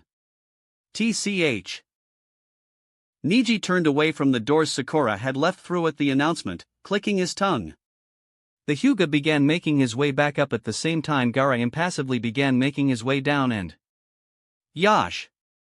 Lee happily cheered, bouncing on his feet and rapidly shadowboxing in place, Bandage's fists scything through the air like bullets. It is finally my turn, what a splendid time to be alive, I shall dash. Lee! Guy shouted, cutting the leotard wearing Genin off and grabbed the boy around the neck. Listen carefully, I have made quite an astute observation I feel I must share with you before you explode with the power of youth. Yes, Guy-sensei. Lee gave him his full attention. Guy nodded before looking around almost suspiciously. Your opponent, that gourd on his back, is suspicious, he not so quietly revealed. Daiki snorted as Kakashi palmed his face at his side. I mean, he's not wrong, the Tan Genin laughed lightly. Guy was always a riot. In small doses. Neither Lee nor Guy seemed to notice all the dry gazes sent their way. Especially since... Guy-sensei, thank you for your wisdom, I shall keep your words in mind. Lee happily took his words. Oh Lee! Guy swept the boy into a tight hug, tears streaming from his eyes. Guy-sensei, a hug that Lee was all too happy to return, tears budding in his eyes as well. These guys are weirdos. Naruto commented. Like you're one to talk. Daiki snorted. And the hell is that supposed to mean? The blonde turned to him with a glare. You're the one who likes turning into a hot busty female version of yourself. Daiki shrugged. Hot huh? Naruto snorted back at him, can't be weird if it works. Daiki opened his mouth to respond, before pausing. That was pretty sound logic, to be honest. Not something he'd ever do, but the blonde wasn't wrong. No, it's still weird, dumbass. Sasuke scoffed. Shut the fuck up, bastard, Naruto gave a sneer. You're just saying that 'cause you know you'd never be able to match up to my sexy jutsu even if you did know it. As if. Sasuke growled, stepping forward to glare straight into the shorter, stockier blonde's eyes. I could do it far superior to you, I just won't lower myself to such stupidity. Are they seriously basically arguing about who would be hotter as a chick? Daiki thought blandly. Mama, calm down girls, you're both pretty. Kakashi interjected with an eye smile. How the fuck did he even do that? It was kind of creepy actually. Shut up, Kakashi-sensei, both Uzumaki and Uchiha snapped at him together with twin glares of sapphire and onyx. Kakashi merely laughed and looked back down to his book. It was a good question to ponder though. I wonder if a female Sasuke could actually measure up to Naruto. Daiki mused inwardly. And what would his female version even be called, Sasuko? Satsuki? Whatever the case, Sasuke would have an uphill battle. If Naruto was actually Naruto, Daiki would have been all over her. That was just how hot she was. It was almost disappointing Naruto wasn't a girl in that sense. And a weird thought to have, to be honest. Thankfully one he didn't need to ponder long, thanks to Lee leaping from the platform they were standing on to land below facing opposite Gaara. "Gaara-san." Lee greeted the redhead Jinchuriki with a wide grin and a thumbs up, "Facing you here and now makes me very happy." Gaara, arms crossed, didn't even blink or utter a sound, just staring completely impassively at the bowl-cut bearing teen.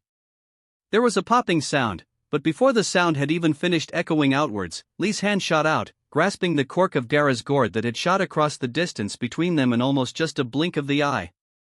"Calm down, kid," Hey-8 huffed, rolling his eyes. "Wait for my call before you two start fighting." "Yes, let us not rush things, Gaara-san, and enjoy this battle to our heart's content." Lee nodded, eyes going serious as he dropped the cork to the ground. "That's the opposite of what you should be doing here," Daiki mused, leaning over the railing and eyeing them both. "This should be a good fight and I'll be able to see what Gaara can do." Sasuke grinned, copying him. "That guy gives me the creeps," Naruto frowned, "something just wigs me out about him, but it'll be good to see what bushy brows can really do." Daiki already knew how this would go. Though he admitted, "It'll be good to see the gates in action," he mused. It was just too bad he hadn't completed his new seal yet and sealed Shirsui's Sharingan within him. It meant he wouldn't be able to copy the usage of the gates. Though, he'd still be able to see how Lee did it and perhaps puzzle it out himself. It couldn't be too complicated, he supposed, if Lee could actually do it. If nothing else, Daiki wanted to learn how to open the first gate. Actually, it was the one he was most interested in of all. "Begin," Hey-8 declared. As soon as the beginning of the match was declared, Lee sprung forward as a blur of speed, twisting his whole body in a single motion and lashing out with a flying spin kick. "Leaf Hurricane," he declared. His foot met a wall of sand that sprung up almost instantly. The sand swelled further, shaping into an almost fist-like shape, and bashed Lee backwards. The force of it sent the boy rolling across the ground before he sprung up, landing in a crouch. That should have been the end right there. Daiki grimaced. If Gaara had wanted to, he could have easily crushed Lee's leg right then and there. He only didn't, because Gaara liked to play with his food. Sand. Naruto cried in shock. Sasuke wasn't really all that better. While he didn't make a sound, his wide-eyed stare spoke volumes. He was repelled so easily, the Uchiha commented.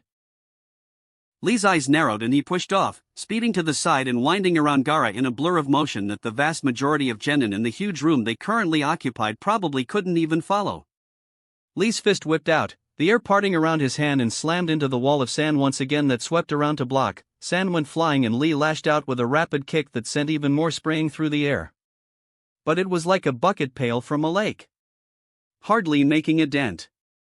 Before the sand could swarm over his body, Lee quickly retreated, bouncing back in a set of quick hops, and fell into a ready stance, eyeing Gaara wearily. Gaara meanwhile just continued to stare impassively, boredly even. Even bushy brows can't get through that sand with just taijutsu. Naruto grimaced. He's not fast enough to, Sasuke clicked his tongue. He should switch to ninjutsu for a bit, test the waters. He can't, Daiki informed. Lee's pretty much incapable of any worthwhile ninjutsu. He has absolutely no talent for either ninjutsu or genjutsu, so he's a pure taijutsu user. It wasn't that he had something wrong with him and was unable to use ninjutsu or genjutsu. Lee was just terrible at them and thus gave up ever being good with them and focused only on taijutsu. Though even then, this match was still far from over. Even if Daiki was still very sure of who was going to be walking away the winner in this fight, Lee just lacks the mindset to use his abilities properly and take the win. Daiki mused. If it were him in Lee's place, he would lose the weights and open the first gate and just absolutely pound Gaara's head in.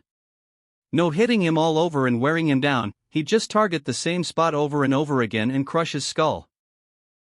It would not only be the best way to deal with that sand armor, but it would also pose the least risk with using the gates themselves before he could handle them.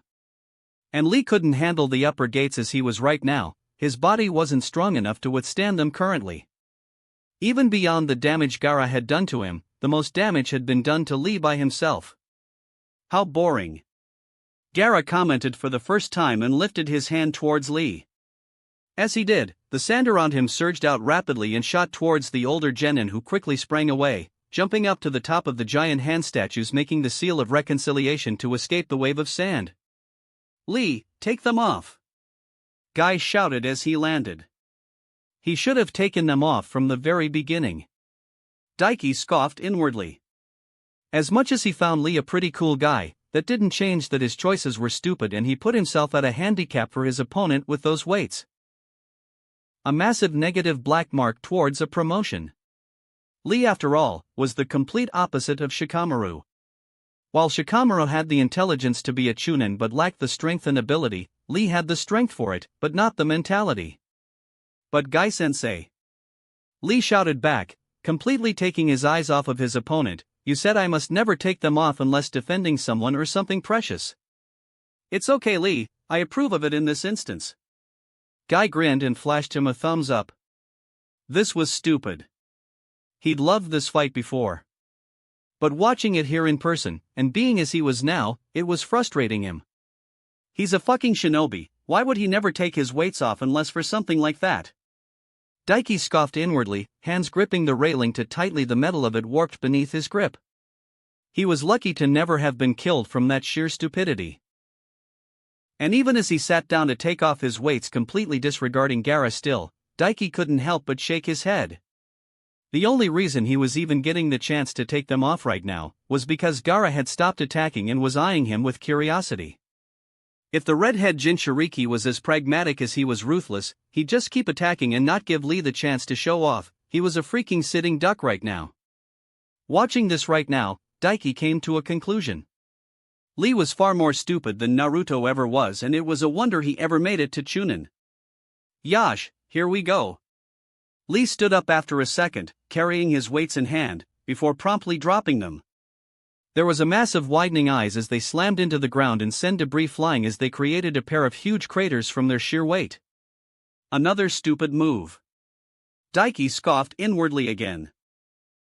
Seeing how easy he could carry them, he should have thrown them as hard as he could. Their sheer weight would have forced quite a bit of the sand to Gaara's defense and left his back just a bit more vulnerable. "What the hell?" Naruto gaped. "Aren't you overdoing it, Guy?" Kakashi mused dryly, looking over at the leotard-wearing sensei.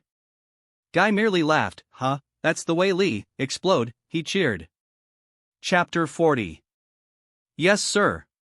Lee called out, crouching down into a runner's position, one leg pulled back, both hands placed on the ground statue and leaning forward. And then he took off, shooting towards Gaara with all his strength and speed, his body accelerating like a tightly compressed spring suddenly being released from a tight hold. The first thing Daiki noticed, that it was not at all subtle or gentle. The sheer force the older leotard-wearing genin took off with, shattered the top of the statue he was standing atop. And the air itself exploded with a sonic boom from his sheer speed. He crossed the distance in a split moment, getting behind Gaara before the red-haired Jinchuriki could react. His sand was not so slow though. A wall of sand rose up just as Lee's fist shot forth like a bullet, aiming for the back of Gaara's head. It wasn't quite fast enough though and was too thin to stop the full speed and power behind the blow, and Lee's fist went straight through it. It was just enough though to slow Lee's blow down for more sand to rise up. Seeing that, the older genin quickly pulled his hand free and moved in a blur, circling around Gaara and launching out with a spin kick aimed at his head as the Jinchuriki turned to his back, already a step behind. Once again a thin wall of sand rose up and blocked the blow, but not enough to stop it from going through. And then Lee once again disengaged and juked around to Gaara's right as the redhead whirled around to face his front, another blazingly fast punch aiming for his cheek, which was once again softened by a thin wall of sand, forcing the bowl-cut sporting shinobi to circle around to the other side. "Holy crap, he's so fast I can't even see him move," Naruto voiced in shock, blue eyes wide in disbelief. Sasuke at his side said nothing, but his eyes were just as wide, Sharingan shining brightly. Daiki crossed his arms as he watched Lee zip around Gaara, probing his sand defense with powerful rapid blows, switching to another point with each blow.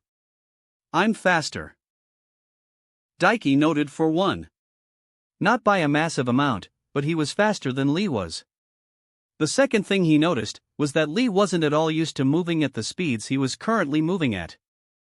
He could see some lingering hesitation in his attacks, some almost amateurish movements here and there despite the older boy's obvious skill. He's not used to fighting without his weights, Daiki mused. Which was to be expected considering the rules Guy had set for him. He probably only had a little experience sparring with Guy and possibly his teammates without his weights. But nothing more than that. And his inexperience with his current unhindered abilities shone brightly to Daiki's eyes. He was so fast Gaara-san was having trouble keeping up and only barely managing to get a meager defense in place. Lee's blows were fast and heavy, each one capable of piercing through that meager defense. Yet, he never committed fully to his blows. He backpedaled every time he met resistance, coming from a different angle and trying to overwhelm the reaction time of the automatic sand defense. And while it was working, albeit slowly, with the sand defense, bit by bit putting up less of a defense, he could have gotten through from the very first blow if he just committed to it. He was draining his own stamina unnecessarily and giving Gaara time to adapt at the same time. Finally though, Lee having worn down the sand defense flipped and accelerated, coming around to Gaara's front and spun over the thinnest shield of sand rushing to his defense yet and brought a back heel kick down atop Gaara's skull. Lee's own momentum from the kick not only sent the bowl-cut sporting boy skidding back out of any retaliatory range, but sent Gaara skidding the opposite way as well, the redhead only kept upright by his sand. He. Guy puffed his chest out proudly. In terms of speed, there's not a single Jin in here that can keep up with Lee. All around Daiki could see people staring wide-eyed down at the boy, none more shocked than Temari, who was gripping the railing she was standing behind tightly and staring down at the spectacle below gobsmacked. There was a cracking sound that echoed audible as a fissure ran up Gaara's cheek. "I'm faster," Daiki announced with a shrug. Honestly, he was actually a bit disappointed this was all Lee amounted to. He could be so much more right now if he just was smart about things and trained more without his weights on to get used to his speed. What use was all that speed and strength if he couldn't even use it properly? He felt many an eye on him after his announcement, but his eyes were more focused on somebody else. Specifically the sandy blonde on the other side of the room whose wide-eyed stare shot to him at his announcement. "Of course you are," Sasuke scoffed, shaking his head at his side. Lee shot forward then in a blur of motion and for once, put his all in and committed fully. Gaara-san wasn't fast enough to mount a large enough defense to block him before the older boy's fist smashed into his face and sent him flying back. Still, that was it. Lee didn't follow through. What a punch! I couldn't see him at all. Shikamaru voiced in shock, "Wait, what?" He followed with a sound of confusion a second later.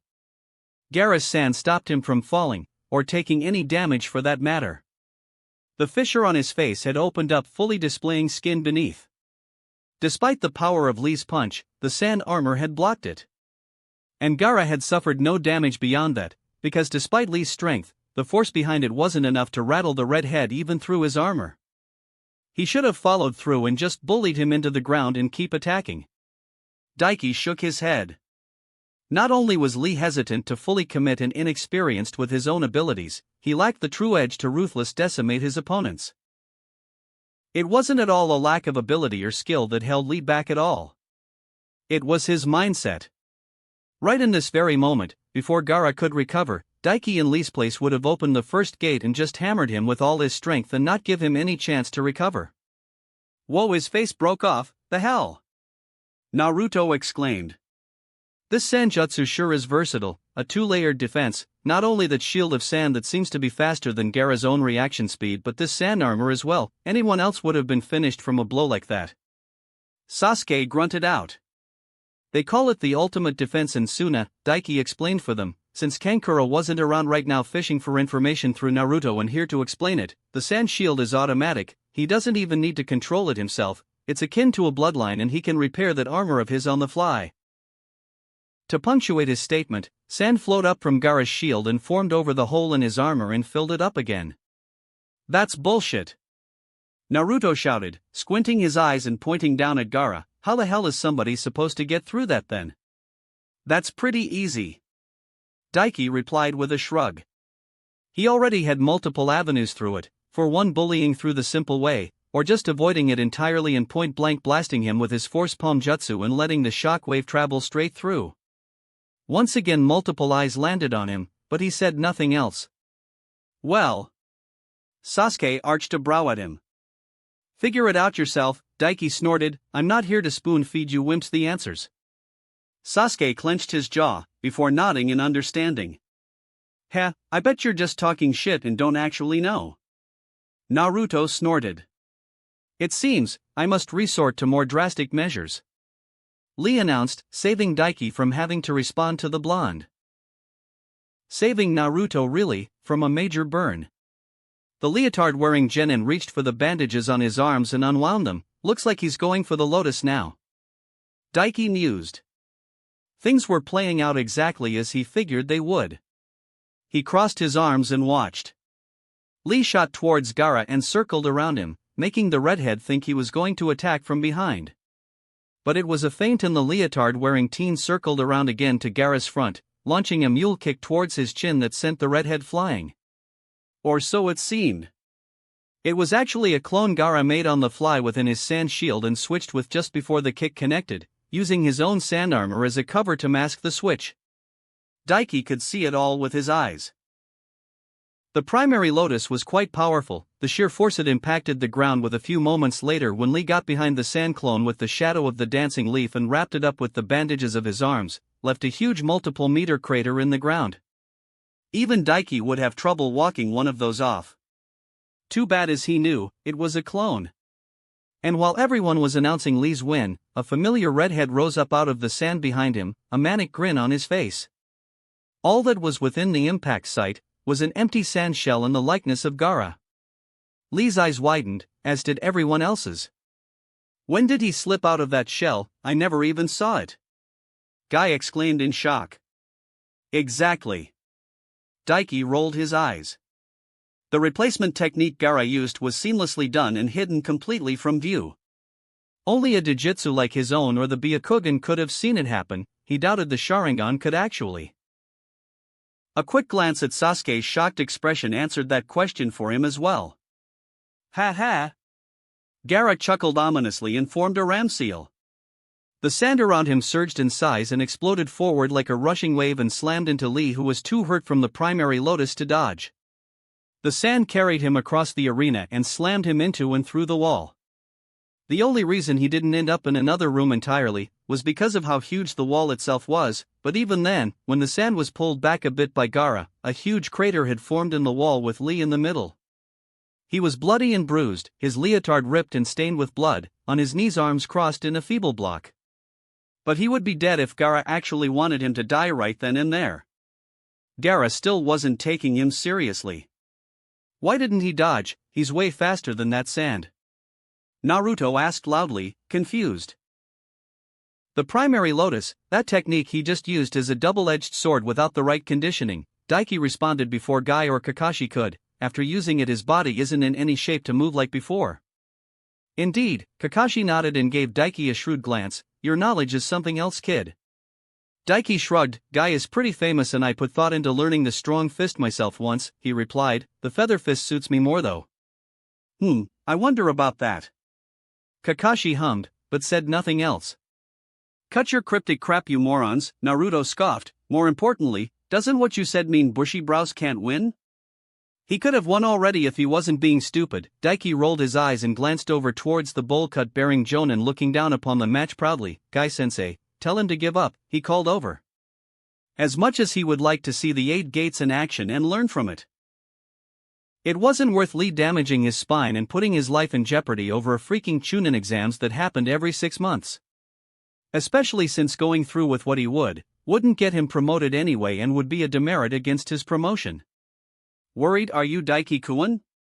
Guy looked over and must have confused quite a few people when he grinned. There's no need to worry, my young friend, for the lotus of Konoha blooms twice, I know. Daiki cut him off. Going that far for a single match in the Chunin exams is stupid though. There's no point in doing this. He already could have won if he was smart about things. Instead, he doesn't know how to handle his own abilities because he hasn't fought enough without his weights off and he's too hesitant and kind to leverage his strength properly. Your concern for Lee is admirable, Daiki-kun, Guy smiled at him, but you need not worry, Lee is strong. Just from that single statement, Daiki knew he wouldn't budge. He wasn't caring about logic, it was all illogical sappy emotion. Daiki was surprised how angry he found himself becoming, his teeth involuntarily grinding together. "Guy, don't tell me you taught him how to open the gates?" Kakashi gaped at his fellow Jonin sensei, and when Guy merely smiled wider, Kakashi huffed, "I'm disappointed in you, Guy." Guy scoffed, "You don't know the first thing about that child, Kakashi, so you don't understand." He shook his head and replied, "Lee needed this. He doesn't need to use it here." Daiki bit out with a growl before looking down at Lee himself. "Lee, give up, you've wasted your chances, going any further will just destroy you." Lee looked up at the sound of Daiki's voice and gave him a tired grin. "I cannot do that, Daiki-kun, my friend," he called back. "Here, and now, I will show that even one such as I who cannot use ninjutsu or genjutsu can become a splendid ninja." "You've already did that, you're one of the strongest guys here." Daiki snapped, "You could have won already if you were smart about things and started without your weights or just hammered him properly without pussying out. Going any further won't prove anything and just show you're not Chunin material." Lee bowed his head for but a moment at Daiki's words before rising back up and facing Gaara, resolute. "I'm sorry, Daiki-kun, but this is something I must do." He shut his logic down fully with a single statement. "Your concern is appreciated, Daiki-kun, but one born as talented as you cannot understand, Lee." Guy smiled proudly. "That boy has a dream he believes in so profoundly and is chasing it so passionately that he is willing to die for the sake of out." There was no reasoning with these people. Daiki gaped at them both, at a loss for words, his mouth opening and closing, looking for and failing to find the words to reply. This was so stupid. It was admirable to chase his dreams so passionately, but risking it all over a fucking Chunin exams that happened every 6 months? Just to beat one person in a fight? A fight that wouldn't get him promoted anyway? "Don't do this, Lee." Daiki almost pleaded. Why was he so invested in this? He knew how it would go. He couldn't wrap around his own concerns, or their own lack of logic. "I must." Lee spread his arms wide and Daiki saw as the chakra within his body began to rush towards certain points, flowing in an almost erratic manner, before rushing up through a certain point located near his brain. Gate of opening, release.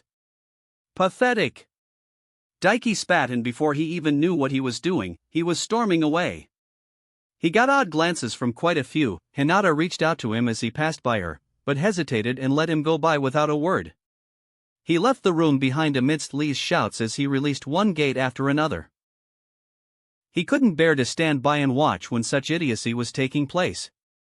Quite simply, Daiki had to leave the room before he did something stupid and intervened on Lee's behalf himself. That was not his place. Even as thunderous booms echoed from the arena out into hallway and reverberated through the very tower itself, Daiki refused to even look. With his jaw clenched, he ignored everything utterly. Fucking idiot, winning one fight isn't worth your life. Do others people's worrying for you mean fucking nothing? Daiki raged internally, fists clenched. It took all he had not to just start punching craters in the walls in sheer frustration. He wanted to go back in there and kick Lee's ass, and then Gaara's while he was at it. Maybe challenge Guy as well and try and beat his ass for being so damn stupidly sentimental and not taking his job seriously. The thunderous impacts didn't last long. Less than a minute. And gave Daiki enough peace and quiet for a minute or so, to take a damn chill pill and calm himself. Which would have worked, if the doors at his side didn't blast open and a pair of medic neem carrying a familiar unconscious leotard wearing boy out in a rush, Guy hurrying along behind them. Hang on, Lee, the man shouted. He paused as he caught sight of Daiki though, while the medic neem continued on, carrying Lee away. Daiki-kun. Guy gave a visible grimace. Was it worth it? Daiki couldn't help but taunt the man. He didn't answer and looked away. Daiki found himself sneering on instinct. He turned his nose up at the man and walked away, heading back into the arena. I used to think he was the best sensei before, he thought. Now, not so much. At least personally now, he knew not what to do. Between Guy and Kakashi, Daiki figured he had a full-on example of what not to do as a sensei and perhaps even a parental figure. There was a stunned silence that greeted Daiki when he made his way back into the large room the prelims were taking place in. The bottom floor, which before the final fight had taken little damage, was riddled with craters, spider web cracks and piles of debris. Many a paled, shock-filled face met his gaze when his eyes swept over the room. Specifically, the likes of Ino and Shikamaru, who were amongst the weakest gathered within the room, couldn't hide the disturbed looks they had at all, such was their shock at the fight they just witnessed. Daiki's eyes roved over to the other side of the room. Specifically, upon the two remaining Sans siblings within the wide-spaced room. Despite the damage done to her clothing and such that it came from her fight with Tenten, there was a wide, smug smirk on Tamari's face, her arms crossed. While at her side, stood Gaara, his clothing torn and frayed, yet not a single bruise upon him, an impassive look upon his face. Teal eyes met Daiki's own, sensing his gaze upon him, and Gaara stared back at Daiki, examining him. Daiki couldn't hold back the scoff that erupted from his throat, frustration bubbling inside him. All that big talk about your dreams and using a forbidden jutsu that you couldn't even handle, and for what? To ruffle his clothes a bit, he thought derisively of Lee's efforts. Lee's courage was vastly overshadowed by his own stupidity. If he was deserving of anything at all, it was not a Chunin vest, but rather, a Darwin Award. The fool had his whole life ahead of him to accomplish his dream, and he threw it all away for a completely meaningless fight. Of course, the silence didn't last for long. "This is bullshit," Naruto complained. Loudly. Daiki rolled his eyes as he looked away from Gaara to the blonde, to see him with his arms crossed, blue eyes narrowed into a glare and a snarl on his lips. They're supposed to be medic ninja, right? How can they not help him? The blonde kicked the railing, the pole his foot connected with bending, bushy brows was so desperate, he kept saying how much he wanted to fight Sasuke and that Neji guy. "'Cause they're not miracle workers, dumbass." Daiki scoffed loudly, drawing eyes to him. He honestly didn't care right now. Naruto had made himself a convenient target to unleash a bit of his frustration on. "You're back?" Naruto noted in surprise, before shaking his head and growling, "And what's that supposed to mean? I've seen those guys heal broken bones pretty easily before, they should be able to heal what that sand jerk did to him." "Moron," Daiki crossed his arms, "it isn't what Raccoon Boy did to him that's the problem. It's what he did to himself. The gates are called a forbidden jutsu for a reason, because of the toll it takes on the body to use them. Lee was just too weak, end of story." "The hell'd you say?" Naruto snarled indignantly, uncrossing his arms and tensing his shoulders in Daiki's direction. "Did you see how Bushy Brows fought? There ain't nothing weak about that guy. Besides, what would you know, you stormed off before the fight was even finished just 'cause Bushy Brows wouldn't listen to you. And look where he ended up," Daiki shot back. "If he listened to me, he wouldn't be a cripple for life." "And for what?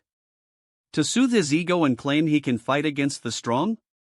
If the moron bided his time until he could handle the gates better, that would never be a problem, but he traded everything for a single meaningless fight against an utter weakling."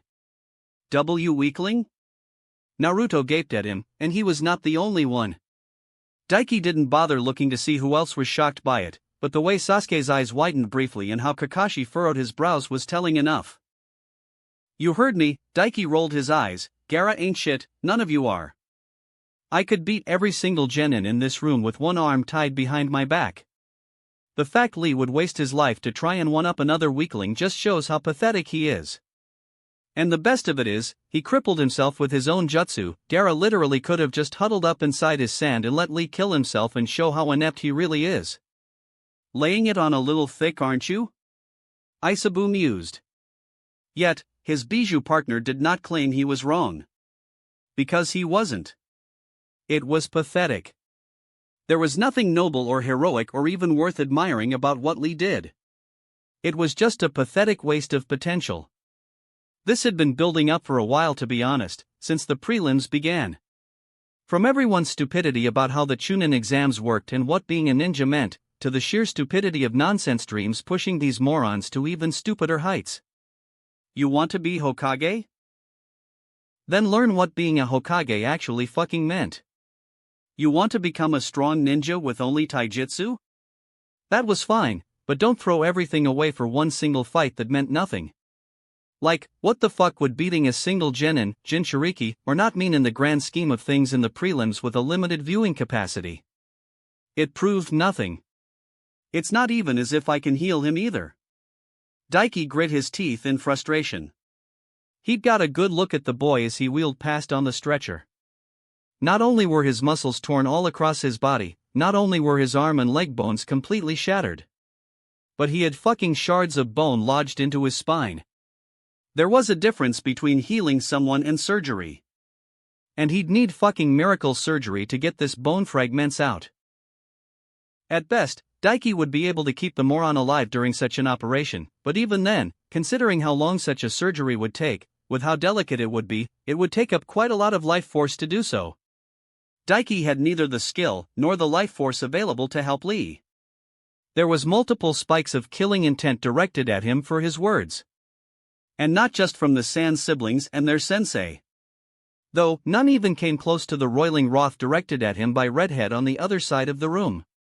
Blood was pumping in Daiki's ears and his lips pulled back into a snarl as he turned around and glared murder at the Redhead trying to smother him with his intent to murder him.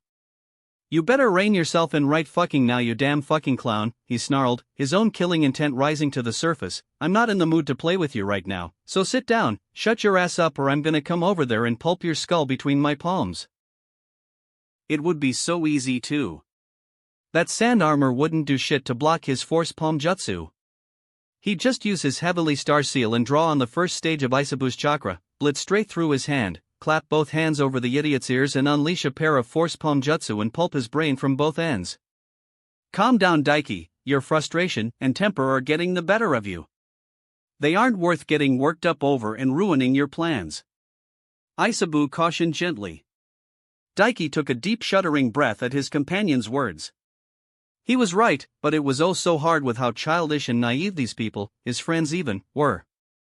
Which is why it annoys you so much, because their lives aren't something easily replaceable. Isobo replied lightly. "Ah. Enough." The Sandame's voice was calm and level, yet somehow seemed to echo with a thunderous ruling force. The killing intent spread throughout the room, sputtered and died instantly in the face of the authority inherent through his voice. Naruto scowled at Daiki one last time, but didn't speak up. Even he knew better than to really go against the Hokage's command. The arguments were put to an end, and before long, all of them were directed down to stand in a line in front of the Hokage. And by all of them, he meant all 9 of them that had passed the preliminaries. Daiki himself, alongside Naruto, Sasuke, Shikamaru, Hinata, Neji, Temari, Gaara and Stretchy Guy, Kabuto's teammate. Daiki honestly couldn't remember his name. Nor did he care. He was a traitor anyway. Daiki eyed him speculatively out of the corner of his eye. "I should take care of him in advance," he mused. It would make the 3rd round of the exam move smoother and he could rip some information out of the man's head. Like the location of some of Orochimaru's bases. And perhaps how his jutsu was used. Daiki for the life of him couldn't remember how his jutsu worked. Does it make his body rubber or something? He wondered. If it did, then it might be worth stealing for himself. If not, it could at least be useful for if he ever got tied up or something. Sarutobi went on to explain how now that the prelims were finished, the next part of the exam, the 3rd and final round, would be another series of 1-versus-1 fights that would take place a month from now. As expected, quite a few didn't understand why. Naruto was expected among them. And the old man had to once again go over the fact that the Chunin exams was in fact just a glorified dick measuring contest, and they had to give some time for people of power from around the elemental countries to make their way to Konoha to watch. Honestly, it's constantly in one ear and out the other with these people. Daiki rolled his eyes. Even Shikamaru, for all his vaunted intelligence, was just the same in that regard. Once again, the Nara clan heir was a prime example of why intelligence did not mean wisdom, nor did it mean common sense either for that matter. Finally though, things came to a close and everything was dismissed. As Daiki was about to leave and head home to plot his next move though, the Hokage caught his eye and gave a single slight jerk of his chin for him to follow, before disappearing out of sight with a body flicker. Daiki sighed, but did as bid. He left the room behind with a body flicker of his own before anybody could talk to him or, in Naruto's case, continue their argument from before. He followed the Sandame straight to the top of tower. It was a simple small sitting room with 2 couches and a table in between them. When he arrived mere seconds after leaving the arena behind, it was to find the Sandame already waiting for him, sitting placidly on one couch. "Ah, Daiki-kun," Sarutobi smiled at warmly and gestured at the opposite couch. "Have a seat." "Sure," Daiki shrugged, doing his set and collapsing into the couch. He didn't even bother sitting on it, he just lay straight across it and propped his head up on one arm. "So what's up?" he asked. Though he already had a feeling he knew what would be getting brought up here.